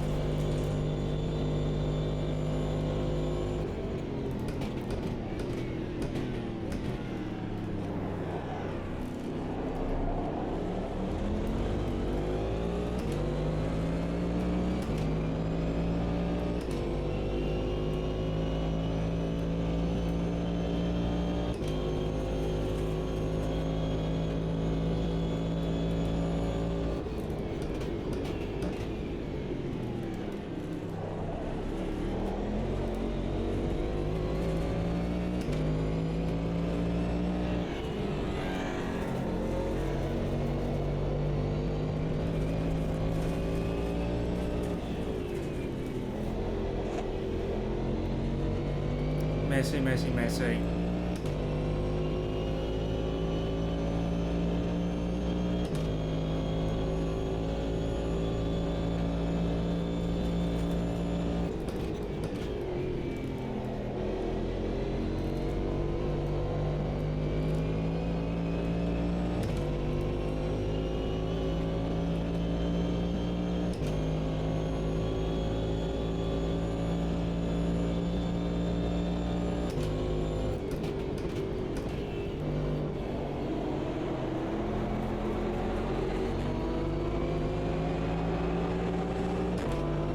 Shouldn't have done that, because he could have pitted in and that could have ended badly.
I see it might be this time that we're pitting in.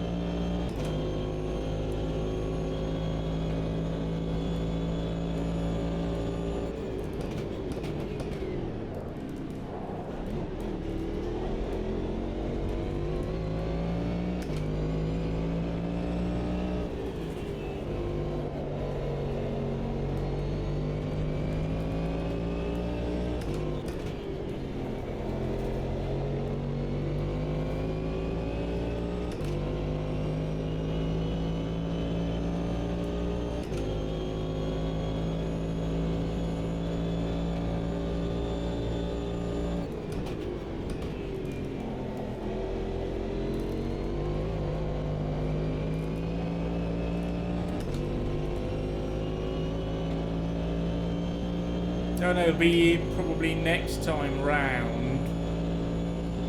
Or next time round again. We'll just pretty much have to wait and see now.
'Cause we might squeeze another one out of it, but it's... No, we're not. It's going to be too close.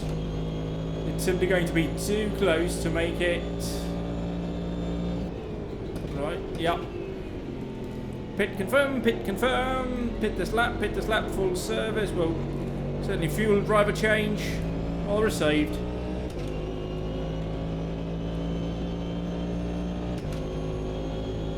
So then the AR will do one stint, and I will do the remaining, what should be 3 stints, maybe with a splash at the end.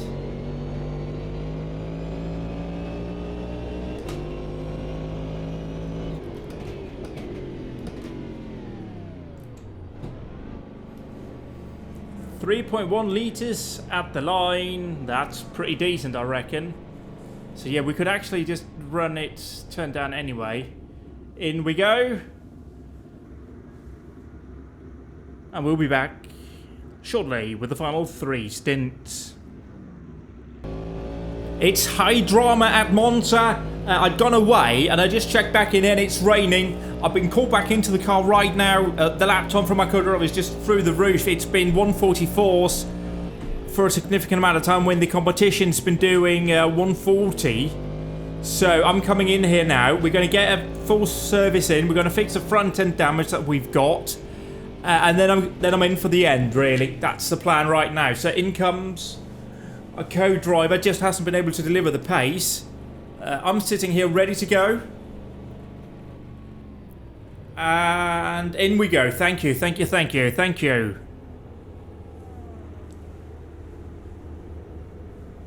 So fuel is going in. We just confirmed that. We'll just confirm, yes, we're doing slicks. We are doing a nose change just because of the damage. It's pretty significant, and at a place like Monza, we do want to have downforce working to us. So we're just going to have to hope that it's not too bad. We haven't lost a position yet, but at this point, second place is pretty much out of the picture. It's high drama time here. I'm back in way early. Way early, I'm back in here. It's raining very lightly. It's only moist, but our co-driver has been off the pace significantly. See, we've dropped the position with this pit stop. So we are just going to have to hope. Here we are.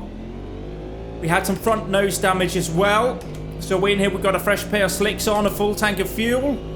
And we're just going to have to try and make it to the end here. And I have no idea what I'm going to be offered now in terms of grip.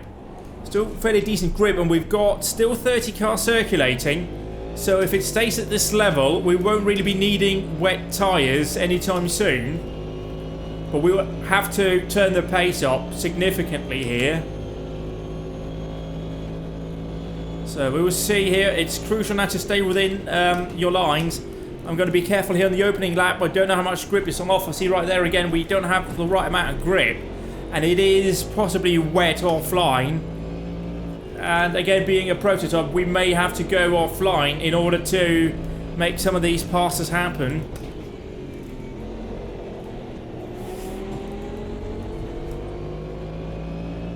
So we're now looking at our mirror. We're trying to spot cars in front of us, seeing if they're putting up spray.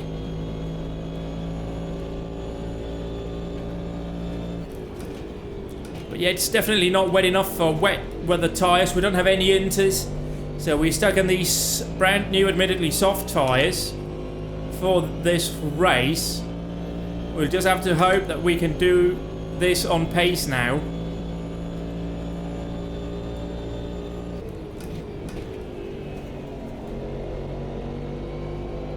Although it does appear to be stopping now with the rain. So that's really going to throw a cat among the pigeons. I mean, it still appears to be raining slightly. So God, who knows what's going to happen with the weather, but we're just going to drive the race that we can drive here.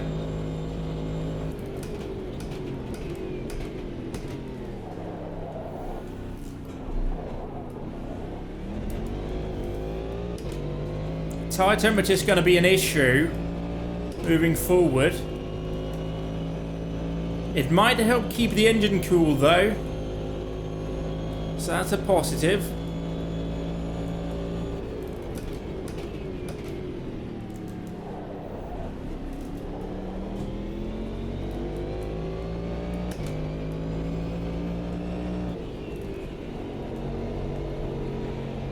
But yeah, unless something significant happens, I reckon second place is gone. And third place might have gone as well with the drop in pace and that pit stop at the time it was. The only saving grace in terms of strategy will be if that final pit stop falls at the right time, so that we don't need to do an extra stop. In effect, we've done our short stop already there, or our short stint already. But we're going to have to just wait and see, really.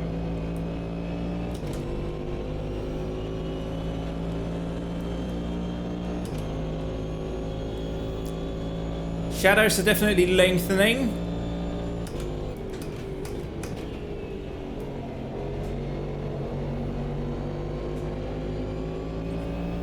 So we're now on hunter mode. We have to charge and catch the next guy. I don't know how far ahead it is. So we're just kind of rolling with it. It would be nice if you had a pit board that came out every time you crossed over with the gaps front and back. Really. That's one of these features that would be great to have.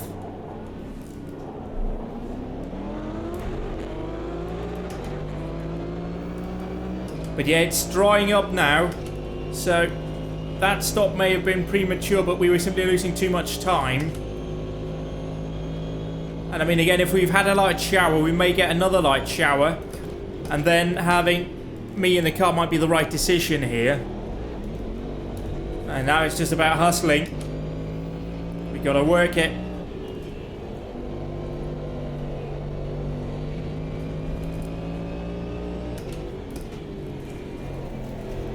You can see there we're starting to get some water being flicked up by the car in front. So it's definitely still got moisture down. So we have to be careful offline. It didn't rain for too hard for too long, I think. But I mean, I was, out of the car, I was, getting some food in me when I got the call to get back in. And so I just had to run, just swallow my food and get back to the car as soon as possible so I could get in. And here we are. We are still racing for a possible podium position. That's what I wanted to say. So that's where the focus is right now with, oh gosh, about 50-ish laps remaining. I mean, anything can happen still. I mean, it's 50 laps.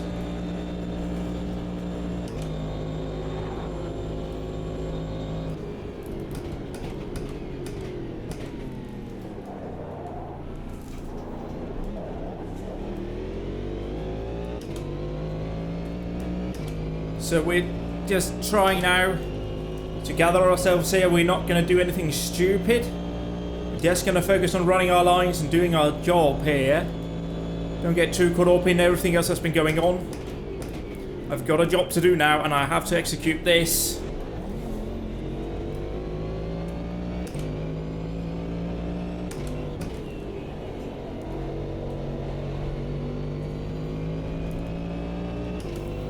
At least I got the benefit now of having had some food in me. Had that rain come a few laps earlier, I might not have had a chance to get food in me, and you know, then it would have been an awful last couple of stints for me.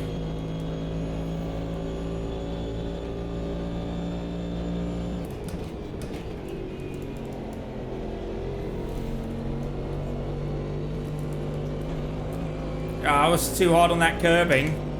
With the update that's coming, either has come, depending on when this video is ready to go out, or will be coming to Automobilista 2, where I believe tyre damage will be implemented in either that update or the one after.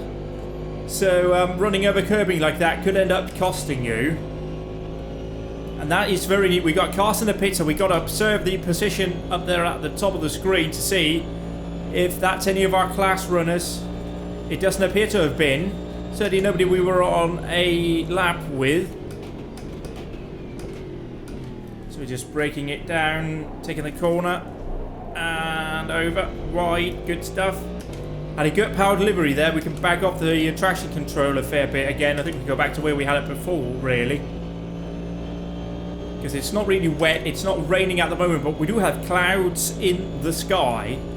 So more moisture could come at any moment. That's too much curbing.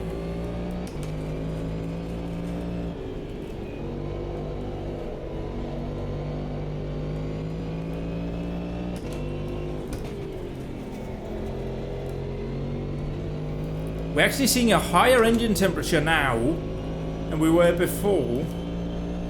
Why is that? We're running on normal as we were, so we shouldn't, but now it's dropping again. Good, good.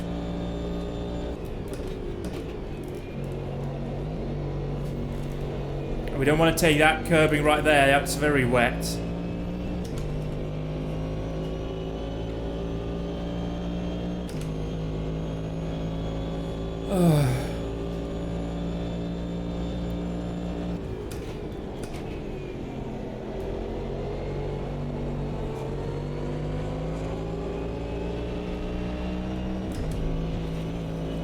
That was fruity. Let's get into the draft here of this GTE car. Oh, gee whiz, I wanted to go around the outside, but he just moved over there on me.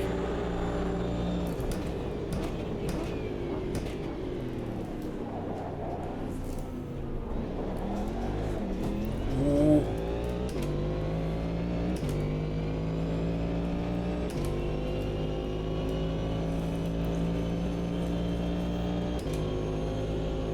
We're coming up to 40 to go.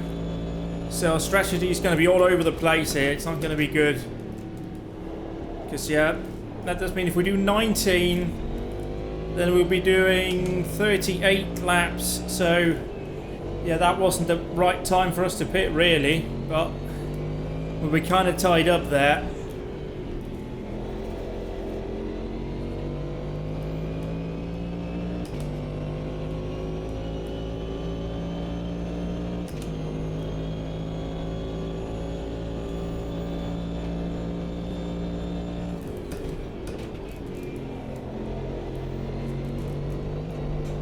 But the car does feel very good still.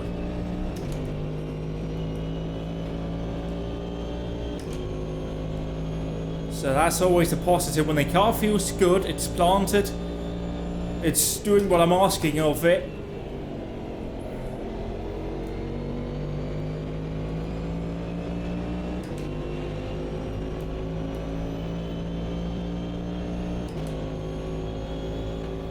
We just got to get it to the end and hope that it works out in our favour, really. There's no real benefit for us for pitting earlier when we reached 38 laps. We'll just try and run this as fast as we can. And then a decision will have to be made whether or not we take tyres this time or at the next stop. Because the crucial thing really for me is getting within those 38 laps. That means we can do the race on one more stop after that.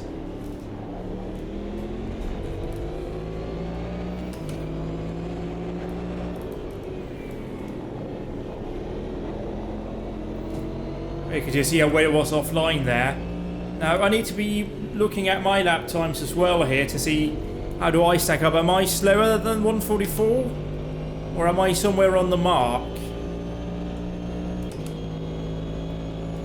Need to remember to pay attention to that across the line. Although this is obviously going to hold me up here. Are you going to leave me route? No.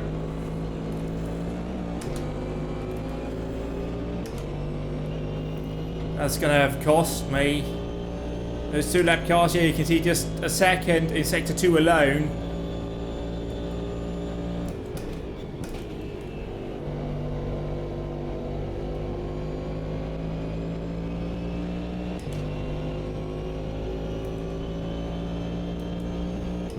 Is that just a really low GT or is that a prototype in front? That was a 41, so I'm definitely 3 seconds a lap faster now than the AI was.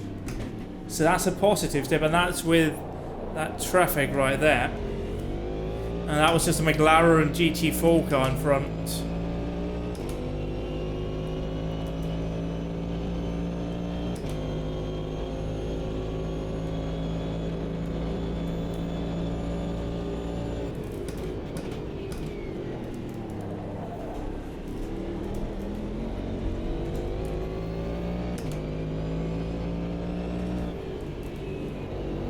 I know it's a Corvette, pardon my expressions here. 69, nice.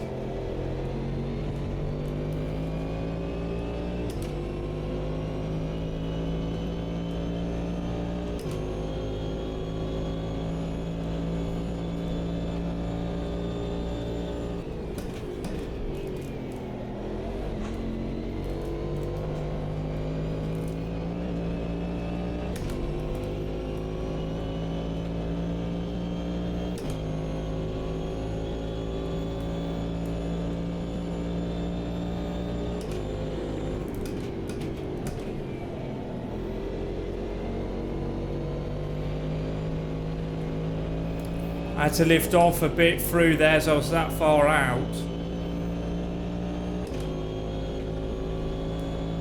Oh, I so want to see us back into third soon.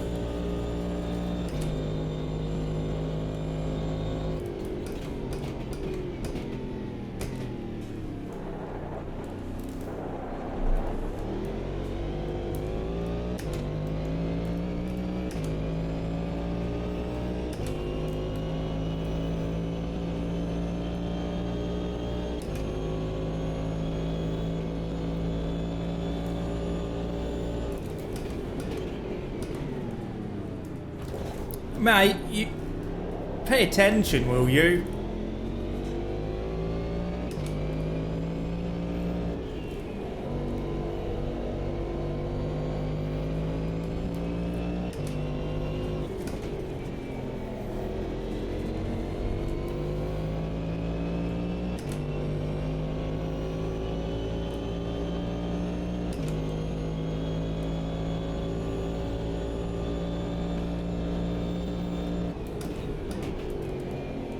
I was the overtaking car, so it is my responsibility, but still, man.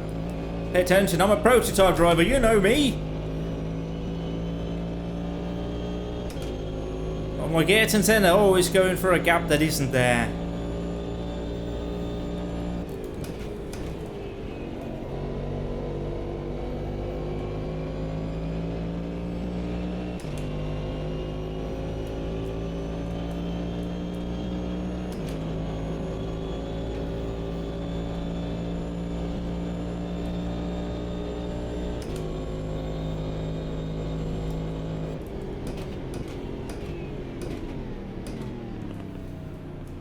Come on, come on, come on, come on, Beamer. Come on, go, go, go, go, go, go.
I have to remember I can't go around the outside through there. It's just not feasible.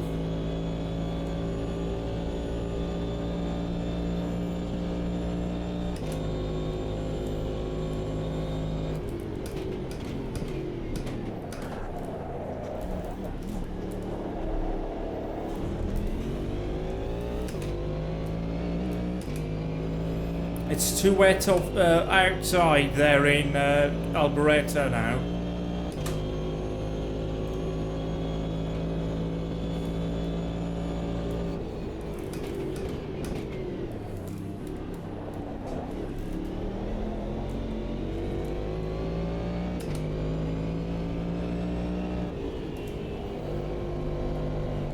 Oh.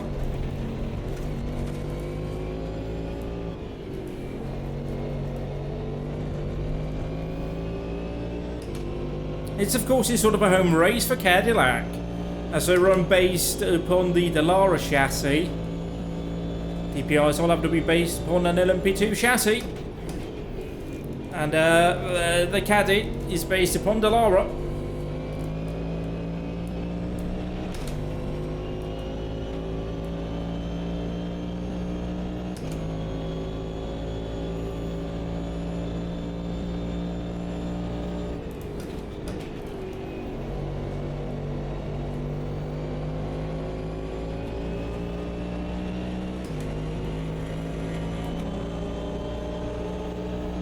Whoa, wow, what happened there? Gee whiz. I don't think we touched, certainly I wasn't touching him. Didn't feel anything in my car.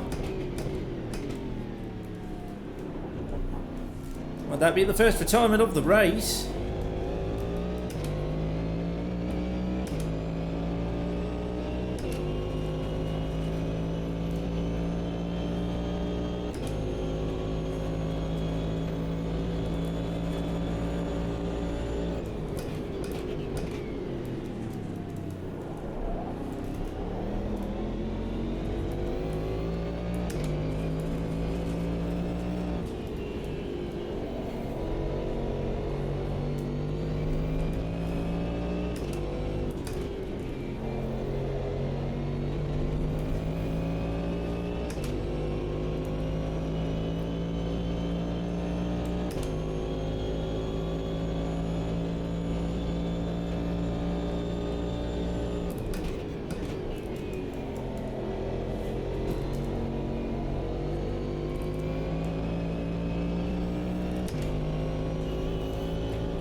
Such a cool effect with the windscreen wiper on the windscreen.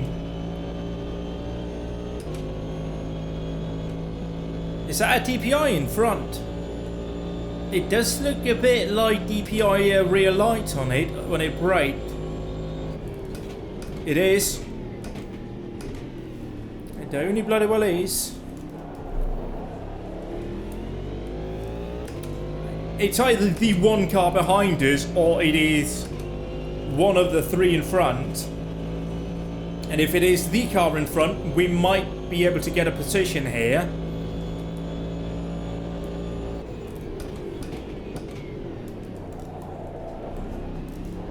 Oh, a bit of a, not just a micro stutter there, just a stutter.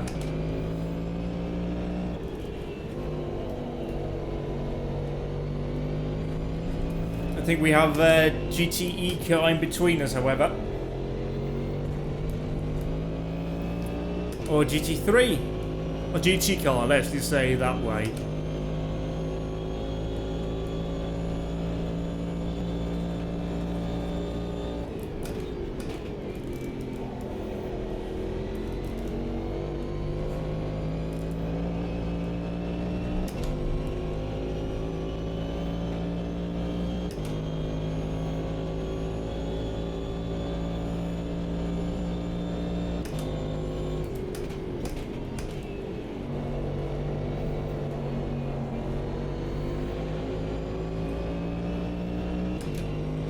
Oh, he's in! The DPI's in.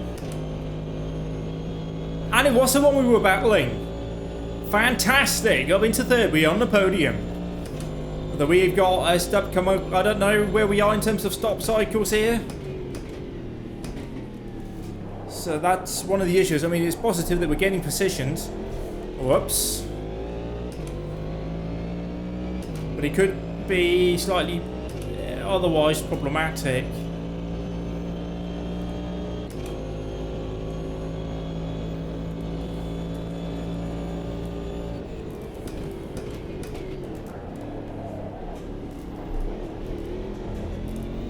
Messi.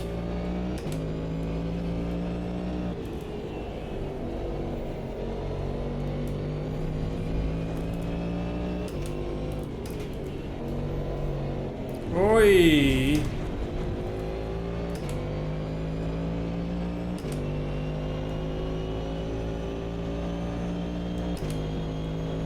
So the question still is, do we take tyres at this stop or not? That we got coming up.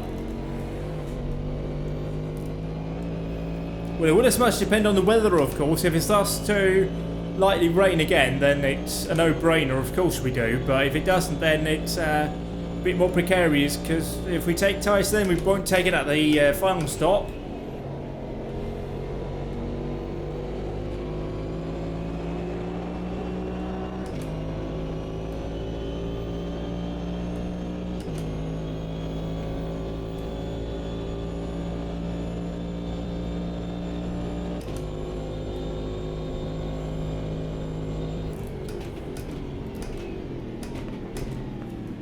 Is this where the car from the pits should remember that they've got blue flags when they exit the pit? Are we taking the Formula 1 approach of, yeah, but you're kind of battling anyway, so whatever? I mean, then again, you know, in fairness, Hamilton did leave Verstappen plenty of room. It was only Verstappen that went for a low percentage move, so you can't really say that, in fairness.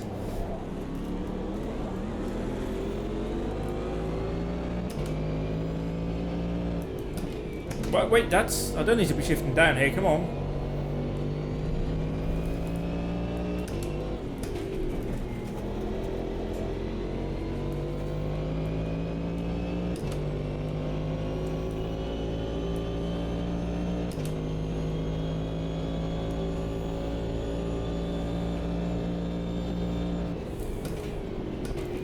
I'm not trying to do maths in my head because I need to count back there. So... would it be... I mean, we can't do that. No, we will be needing a splash at some point. So we're going to run to the end on this stint. And then as we reach the full end of that stint, we'll make a decision as to tyres or not. It makes sense to take tyres now so we get one full stint and a short stint out of that set, rather than two long stints out of this set and then a short stint at the end. Yeah, let's do that.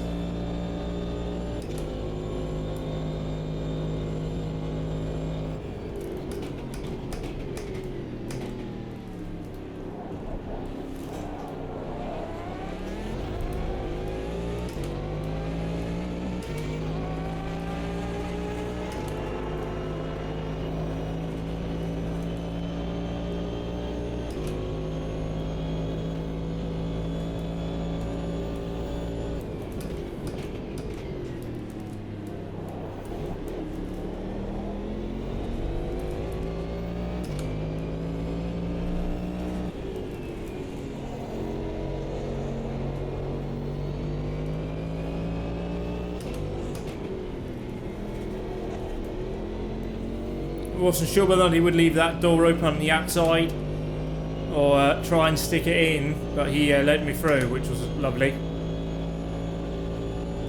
So still third? Still third. And here we caught. No, can't do that. There's a bit of body weight lying in there, in the gravel, wasn't there? Dear oh dear.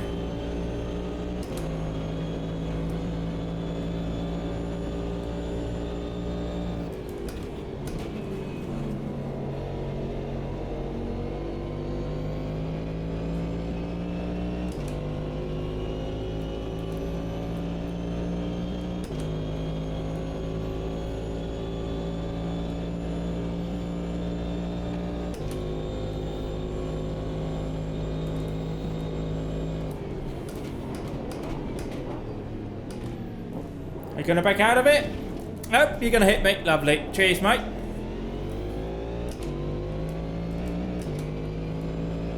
See, it's like the AI is a bit hesitant about whether or not it wants to commit to letting you through or not. Which is a bit annoying, but... Is that car missing its rear wing? Yes, that AMG GT3 is missing its rear wing. I feel like Risa Studios, maybe that should be something the AI picked for, you know. Missing your rear wing on a GT3 car, you'd notice that. That's not something you'd stay out until, you know, it fits your pit stops. You go for that immediately. The aero balance on that car must be non-existent.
Yeah, that's sorted out then.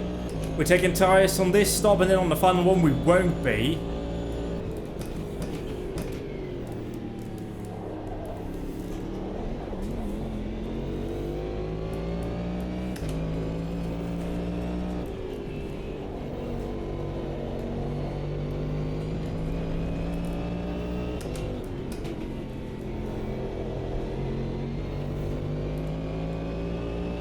We'll get at least one more lap out of it, though.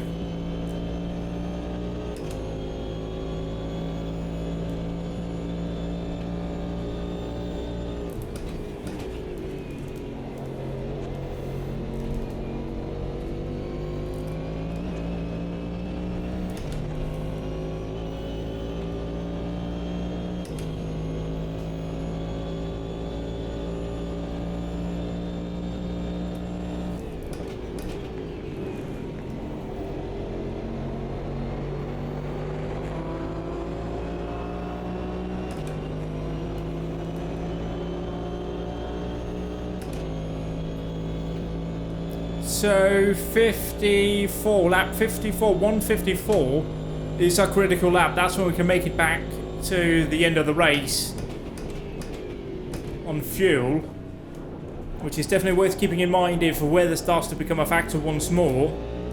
Around that time is when we can pit in and make it to the end. And if we run a bit lean, we might be able to do it from 153. But that's, you know, like high-speed maths I'm doing here, and I'm not good at that.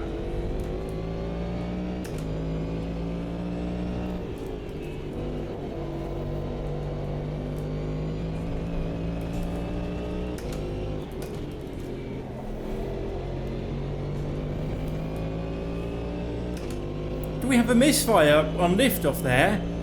Or was I just mishearing things?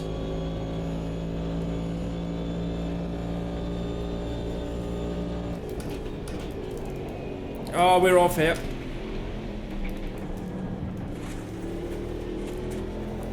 You just blame a bit of moisture leaking in. We're pitting in anyway, so it's alright.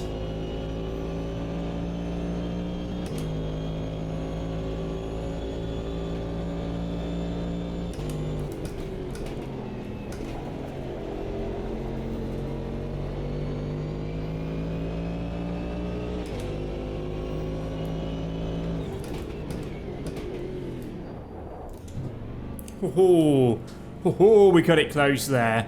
So let's just confirm. Race strategy, no driver swap, full fuel. Yep, everything checks out fine.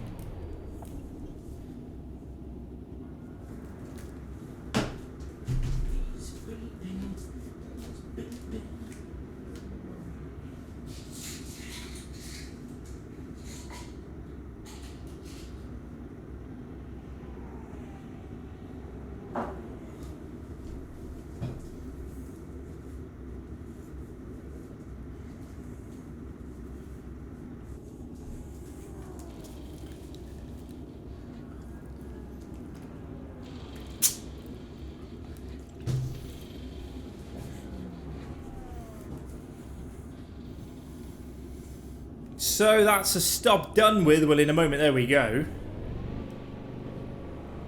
And there's 30 laps to go.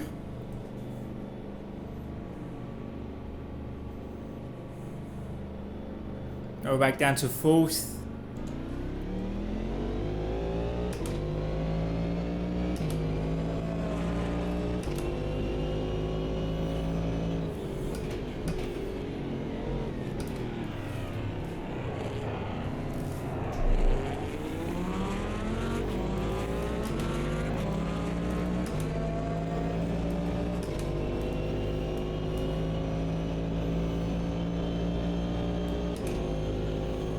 Again, this is a sports car race. I'm under no obligation to move over for this guy. And obviously, if I end up pushing too hard, I will have to do it. Because, you know, there's no point really throwing it off. Defending against him. You can definitely feel more weight in the car.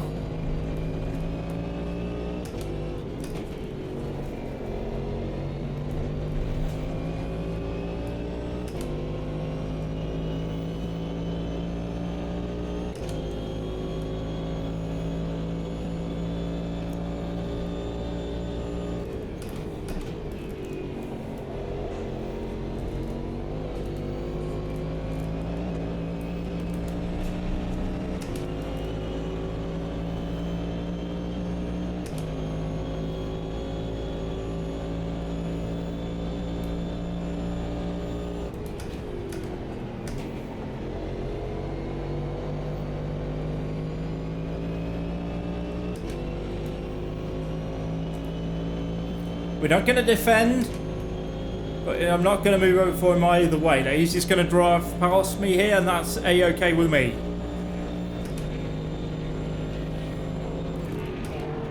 And then he cuts into my lane, and that's... I think it's getting a bit naughty, really.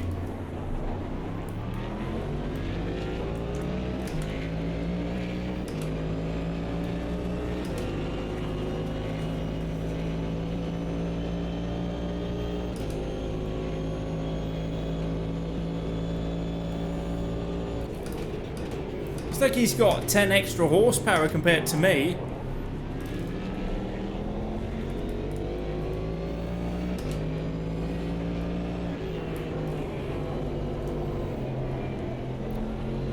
I've got a bit of understeer there though, so that didn't help.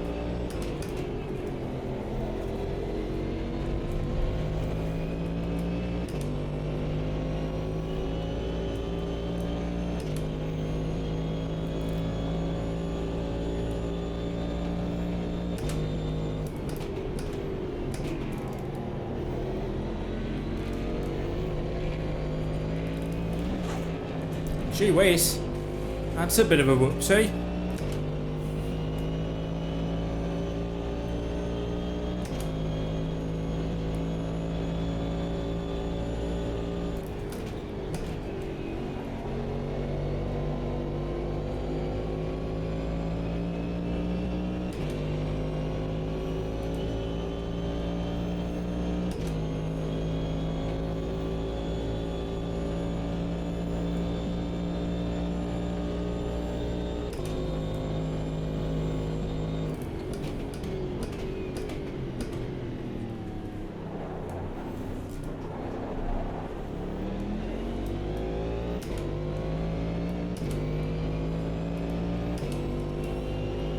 Oh, yeah, the leader does not need to be taking chances like that.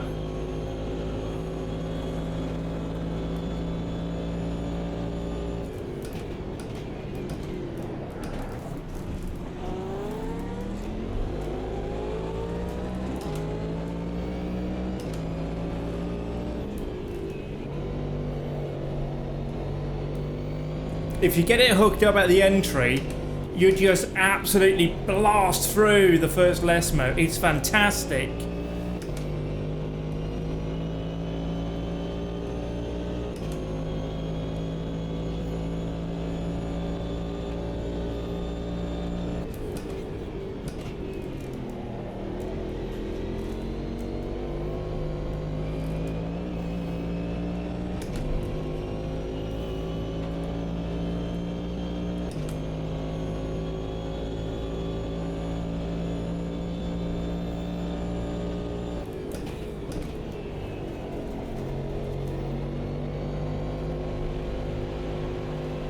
That's dodgy. Had to lift a bit.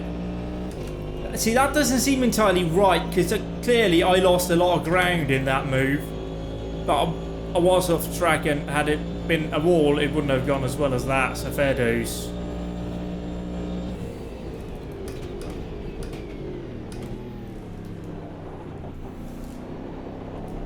I think you got to lead with a bit of throttle through the second part of the Rettifilio.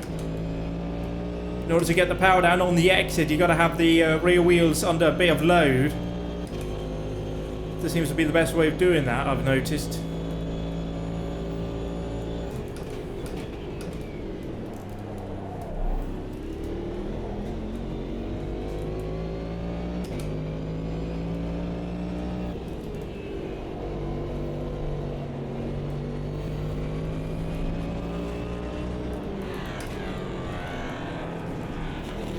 That was awkward. That got even more awkward on the exit.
Oh, we lost a bit of time in the second, Lesmo.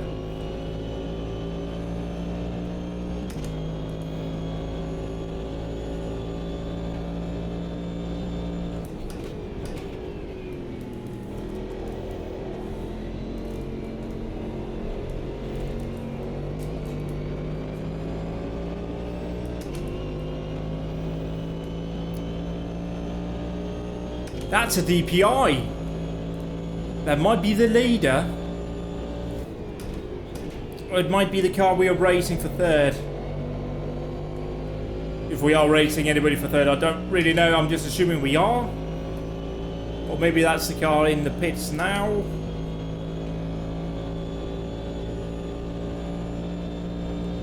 Wasn't the car in the pit, certainly.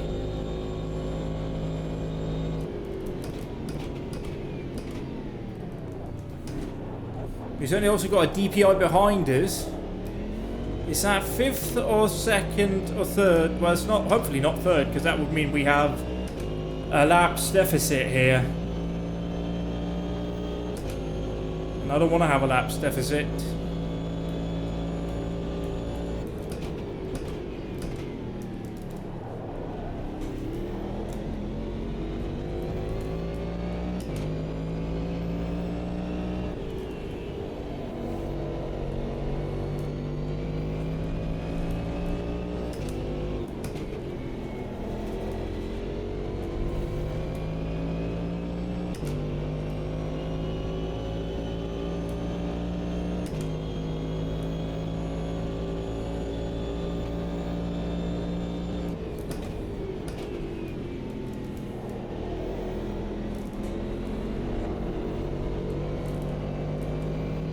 See, again, just indecisive there, just showing me there's a gap to go for, but then not backing out of it when I go for it.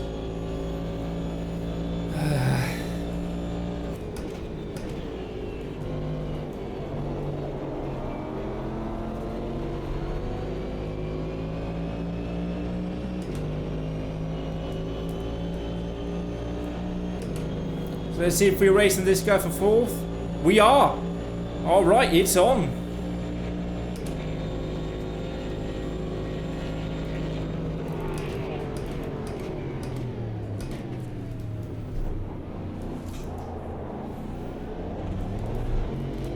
Oh, that was a bit awkward. Sorry about that, mate. It's IMSA, it's all fair. They never do contact penalties anyway. He's got to run down the inside here, which he backs out of. This is the engine damage that's once again acting up here.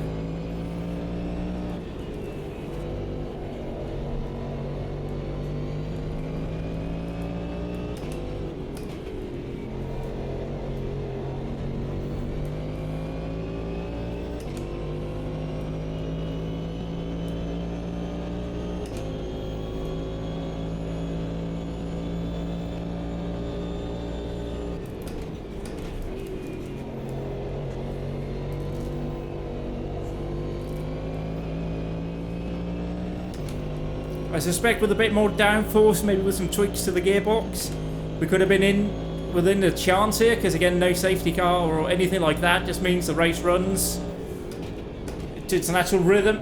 You don't have that artificial bunching up of the results that you normally see in motor racing. So it's sort of like the last Bathurst 12 hour actually, where we didn't have a safety car for the last 4 hours, I think. Which also produced like the biggest, like more than a lapse margin for the Bentley.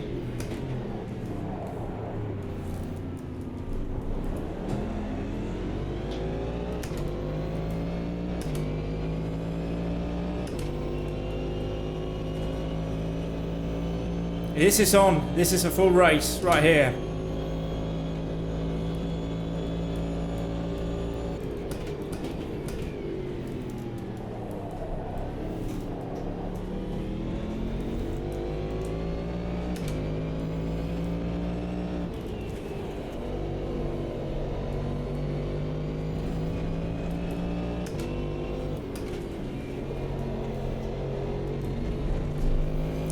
Let's just quickly sort out the race strategy here.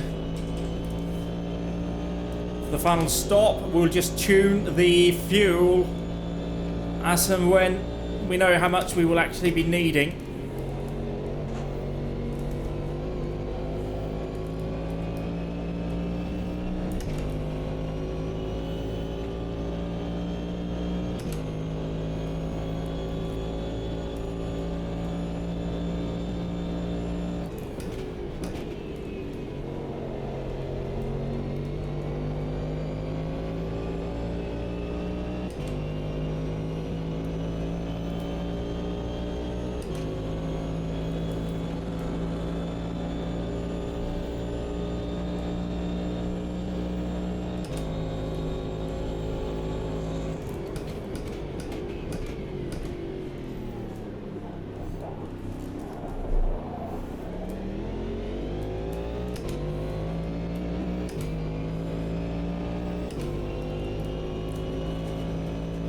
So this should be the critical lap for us.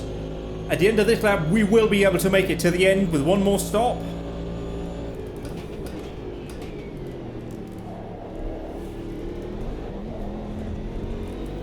So I feel slightly more confident now if weather comes. You know, this is really where we want it to get to in terms of strategy.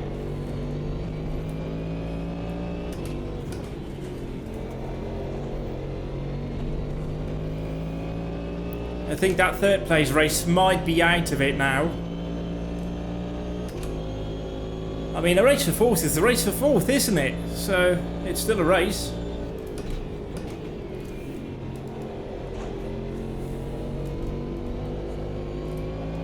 And again, with the issues we had just with the co-driver in the wet, we kind of just have to satisfy ourselves stopping at a bad time, even though it turned out we may not have needed that stop anyway. You just have to make the call at the time, and at the time it was the right decision. And I definitely feel like we've had the pace to have delivered a good result, better result than we did. Admittedly, there's still 20 laps to go, so it's early to say that. But overall, yeah, I do feel like we've had pace. We've been reasonably stable and steady when you look at the length of the race. That's the leader right there, so I think we're actually faster than the leader at the moment because we're closing that gap anyway. So who else is in this race in the DPI? So there's a leader, it's a black car. The guy in the last place is the one that sort of looks like the Mustang sampling, but it isn't. There's the Magnussen car, and then there's our teammate. So we're either looking for that all-white DPI or that weird grey thing, or we're looking for the blue colour that we are running with as well. So that's what we need to keep our eye out for, really.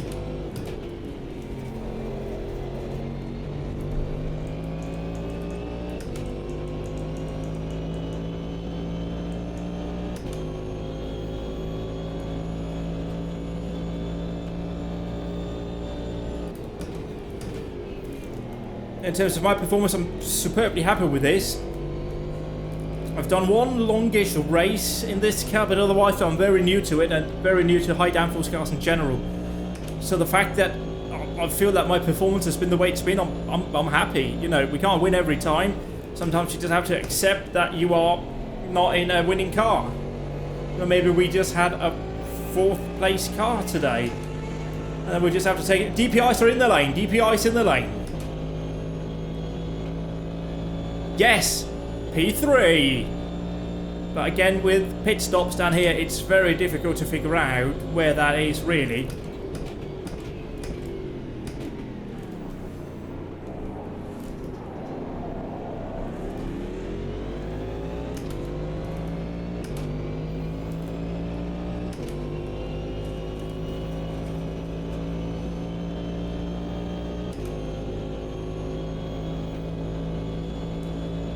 There is an argument for pitting now, taking fuel right now, and then just running, because that means we spend less time on high fuel and worn tyres. Like, there's definitely an argument in that. Ooh, don't do that again, shall we? Let's avoid that.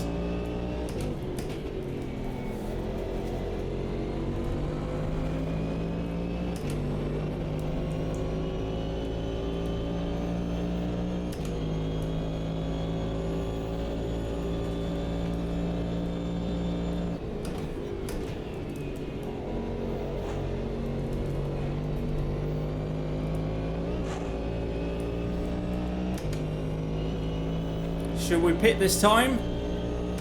Should we pit this time, take the fuel and see where we are?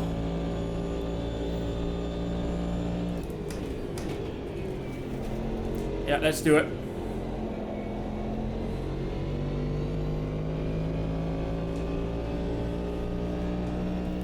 Or not?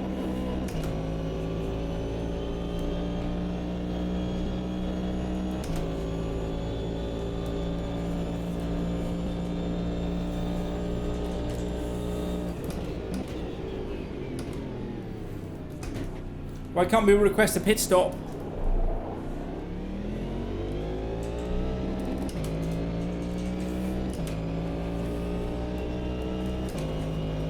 Why can't we request a pit stop? Alright, focus then. We're just running, and then we're running until we get called in.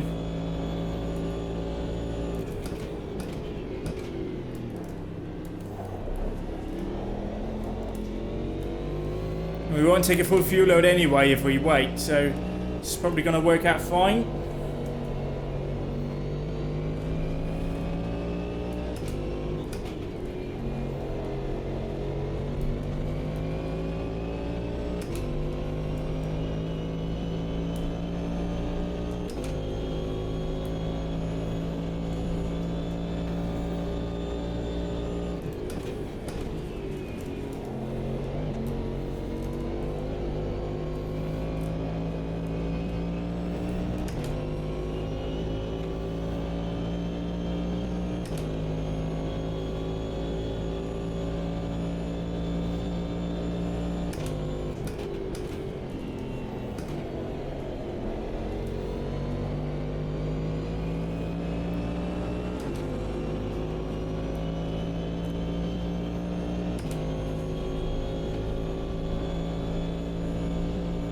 Oh, we've got a DPI coming out of the pit.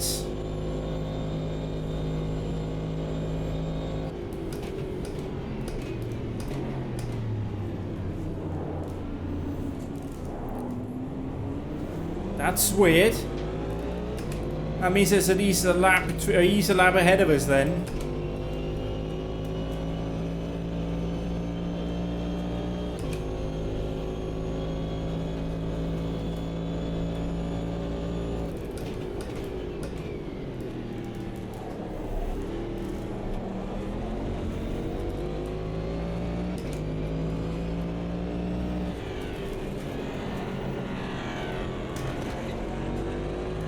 I do apologise for that.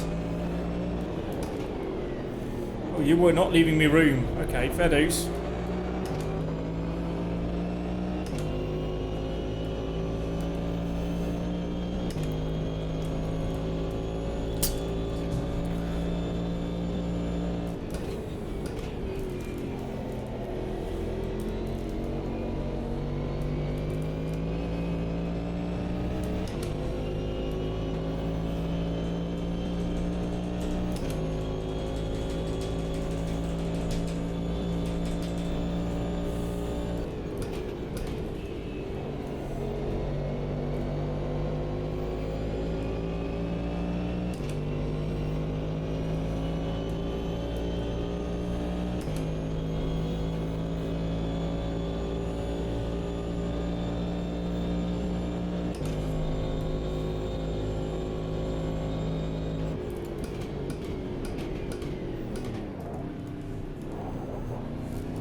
We might want to stop with 10 laps to go. That seems like a good time to bring it in for that final stop.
So we're now racing for the podium.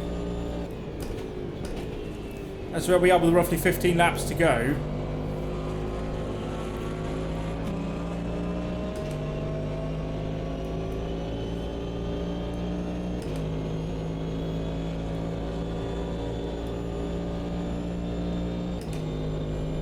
I think we have another DPI out in front. Braked way early there, didn't I? Gee whiz. Then I didn't brake enough in the end. Like a double brake failure right there from my point.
That might actually work out with the fuel strategy as well, pitting with 10 to go.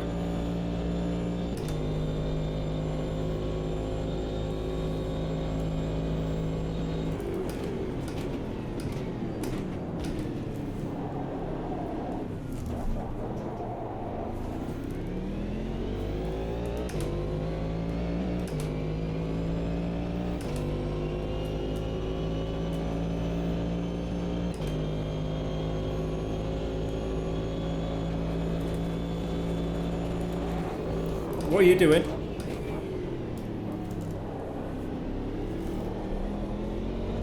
You could not send me more mixed messages if you tried.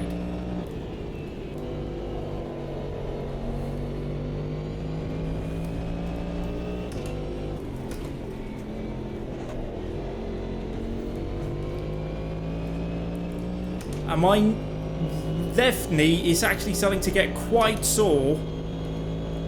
Yes, I've got some time off. I've been running and I've been setting some pretty good times for me. And I think I can feel that in my knee now. This race came out with a nearly 25-minute run yesterday of a hilly-ish 5k. You know, it's... my knee is a bit sore now. So, it's a good thing the race is nearly over. Oh, I'm pushing too hard here.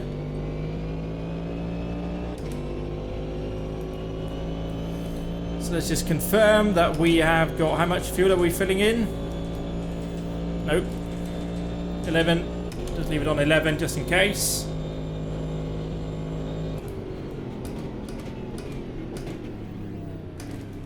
Because we're now down to 10 laps or 10 litres in the tank. Or 10 and a half.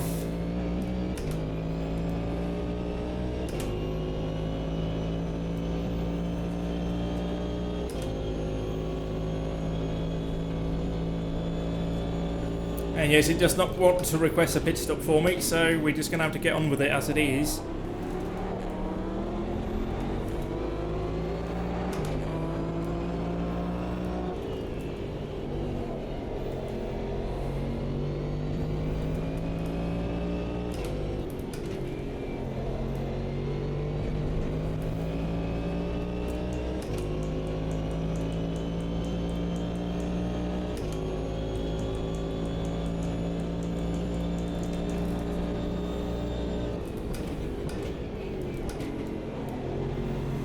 You're going to do what you're going to do, come on.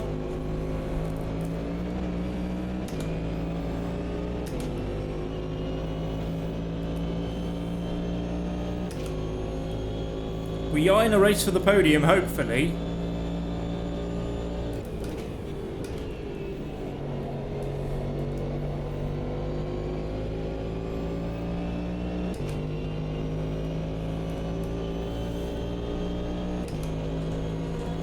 That was also missing its rear wing.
Pit confirm, pit confirm. Fuel stop only.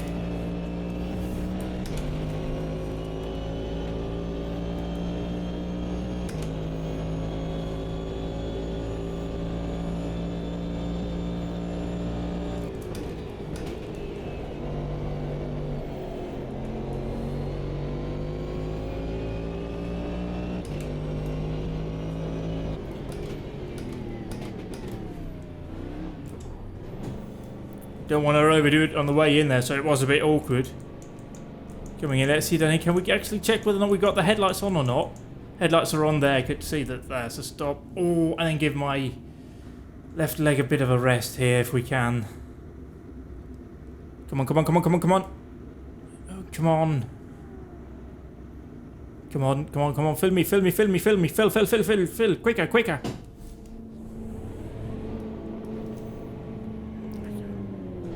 Right, yeah, we'll just have to clip through one another here. Come on, come on, come on, come on, come on! Don't let me see a DPI on the exit here. Where are we going to come out in relation to the other DPI that we are racing? Oof.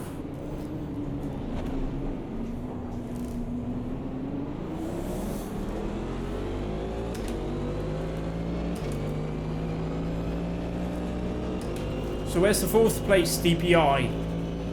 That's what I want to know now. Because we should be good to the end here.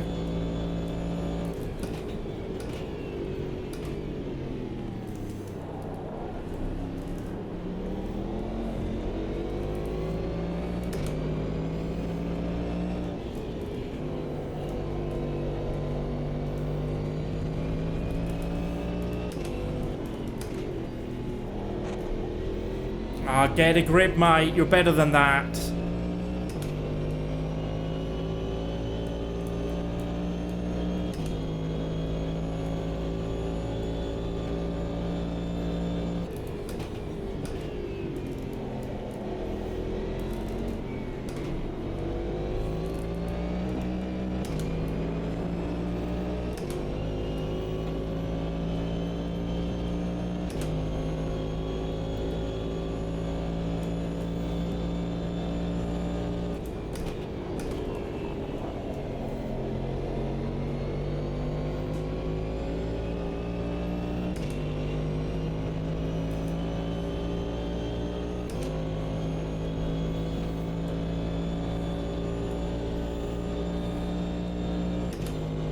Hey, we're definitely good on fuel now.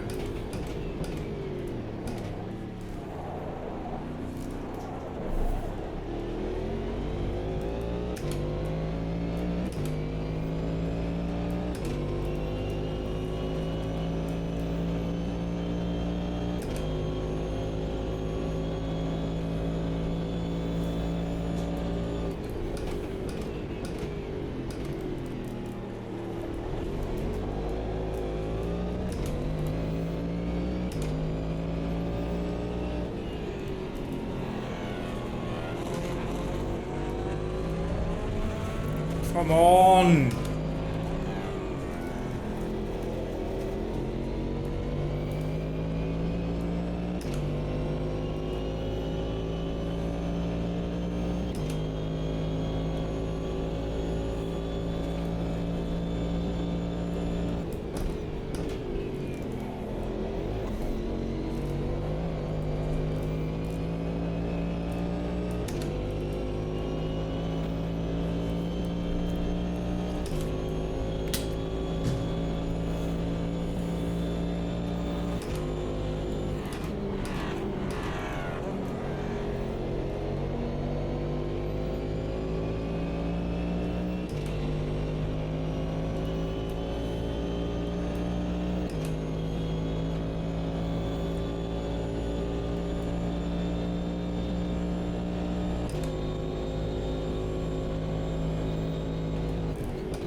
Oh dear.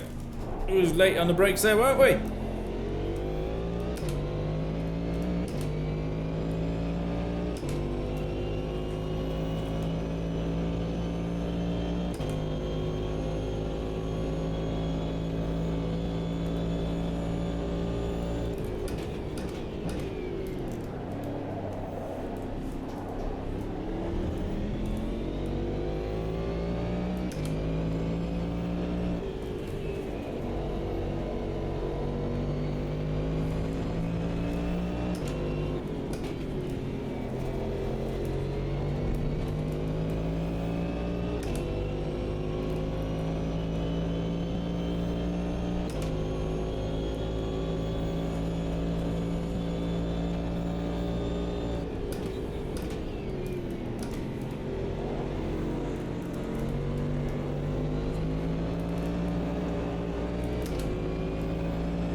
missed it a bit there.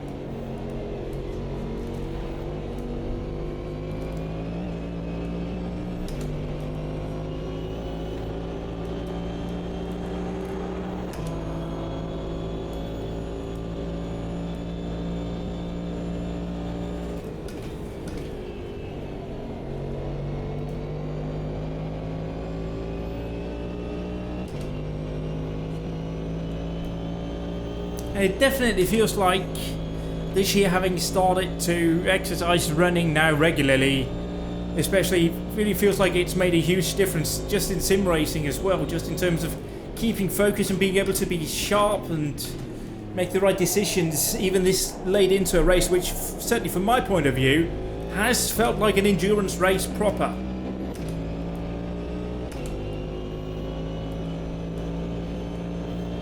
That's perhaps one of the things you might not even think about if you do this kind of stuff, but that even makes a difference here. Like, I remember years and years ago, like before esports was a thing, like back when people were playing CS 1.6 and stuff like that competitively, there was some documentaries made over here about it because there were some good Danes who did it, and they were like saying it's really important to like stay in shape because, you know, it helps you focus. And I was like, yeah, that's bullshit. Now I was like, yeah, that's true, it does help you focus. And just keep you mentally sharp. It's just so important here as well.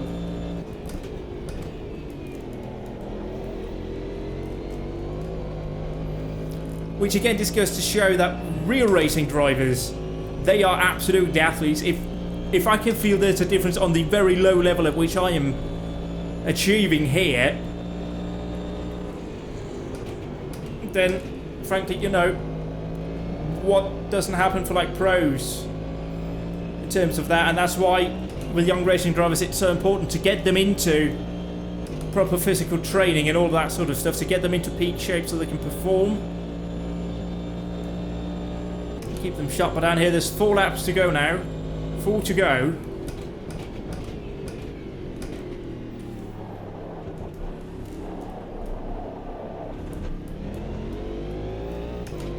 And then of course to do something like that and it's all out of the window, but you know, it's the thought that counts. Again, I'm operating on a very low level here in terms of quality of driving. So, oh dear, that's a rear diffuser. You don't want to see that lying on the road with 4 to go, do you? Somebody is missing the rear diffuser. They are not having a good day. Because much like with Formula 1, where, yeah, right, you can take away some of the wings on top, it is the floor, it's the rear diffuser that does a lot of the work. I mean, the rear diffuser is why the 911 RSR, the one they run now in GTE, is mid-engine. They just turned it around so they could fit the gearbox at the back, which allowed them to have a bigger rear diffuser on it.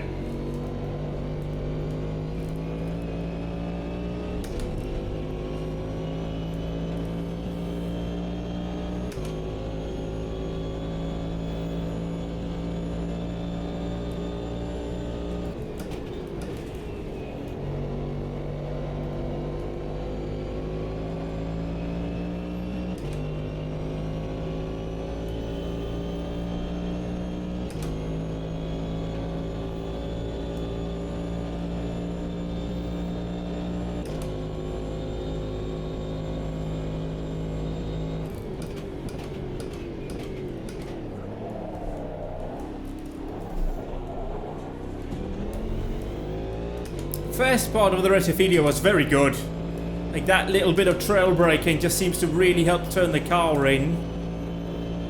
I've done it inadvertently now a few times, but the second part of course wasn't as good.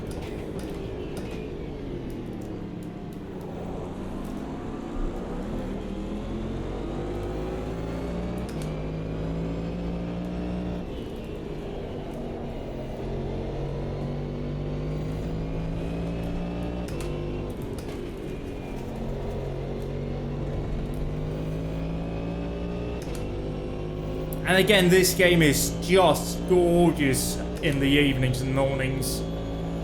Like down here, so we're racing into the sunset.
Whoa, okay, yeah, I think we were also trail braking a bit there.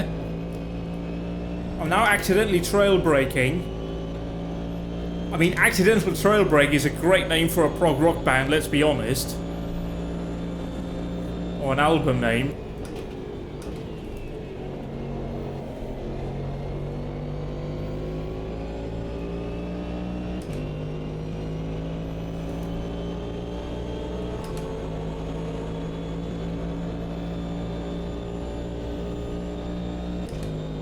Oh, it's over! Oh yeah, of course, because we were laps down!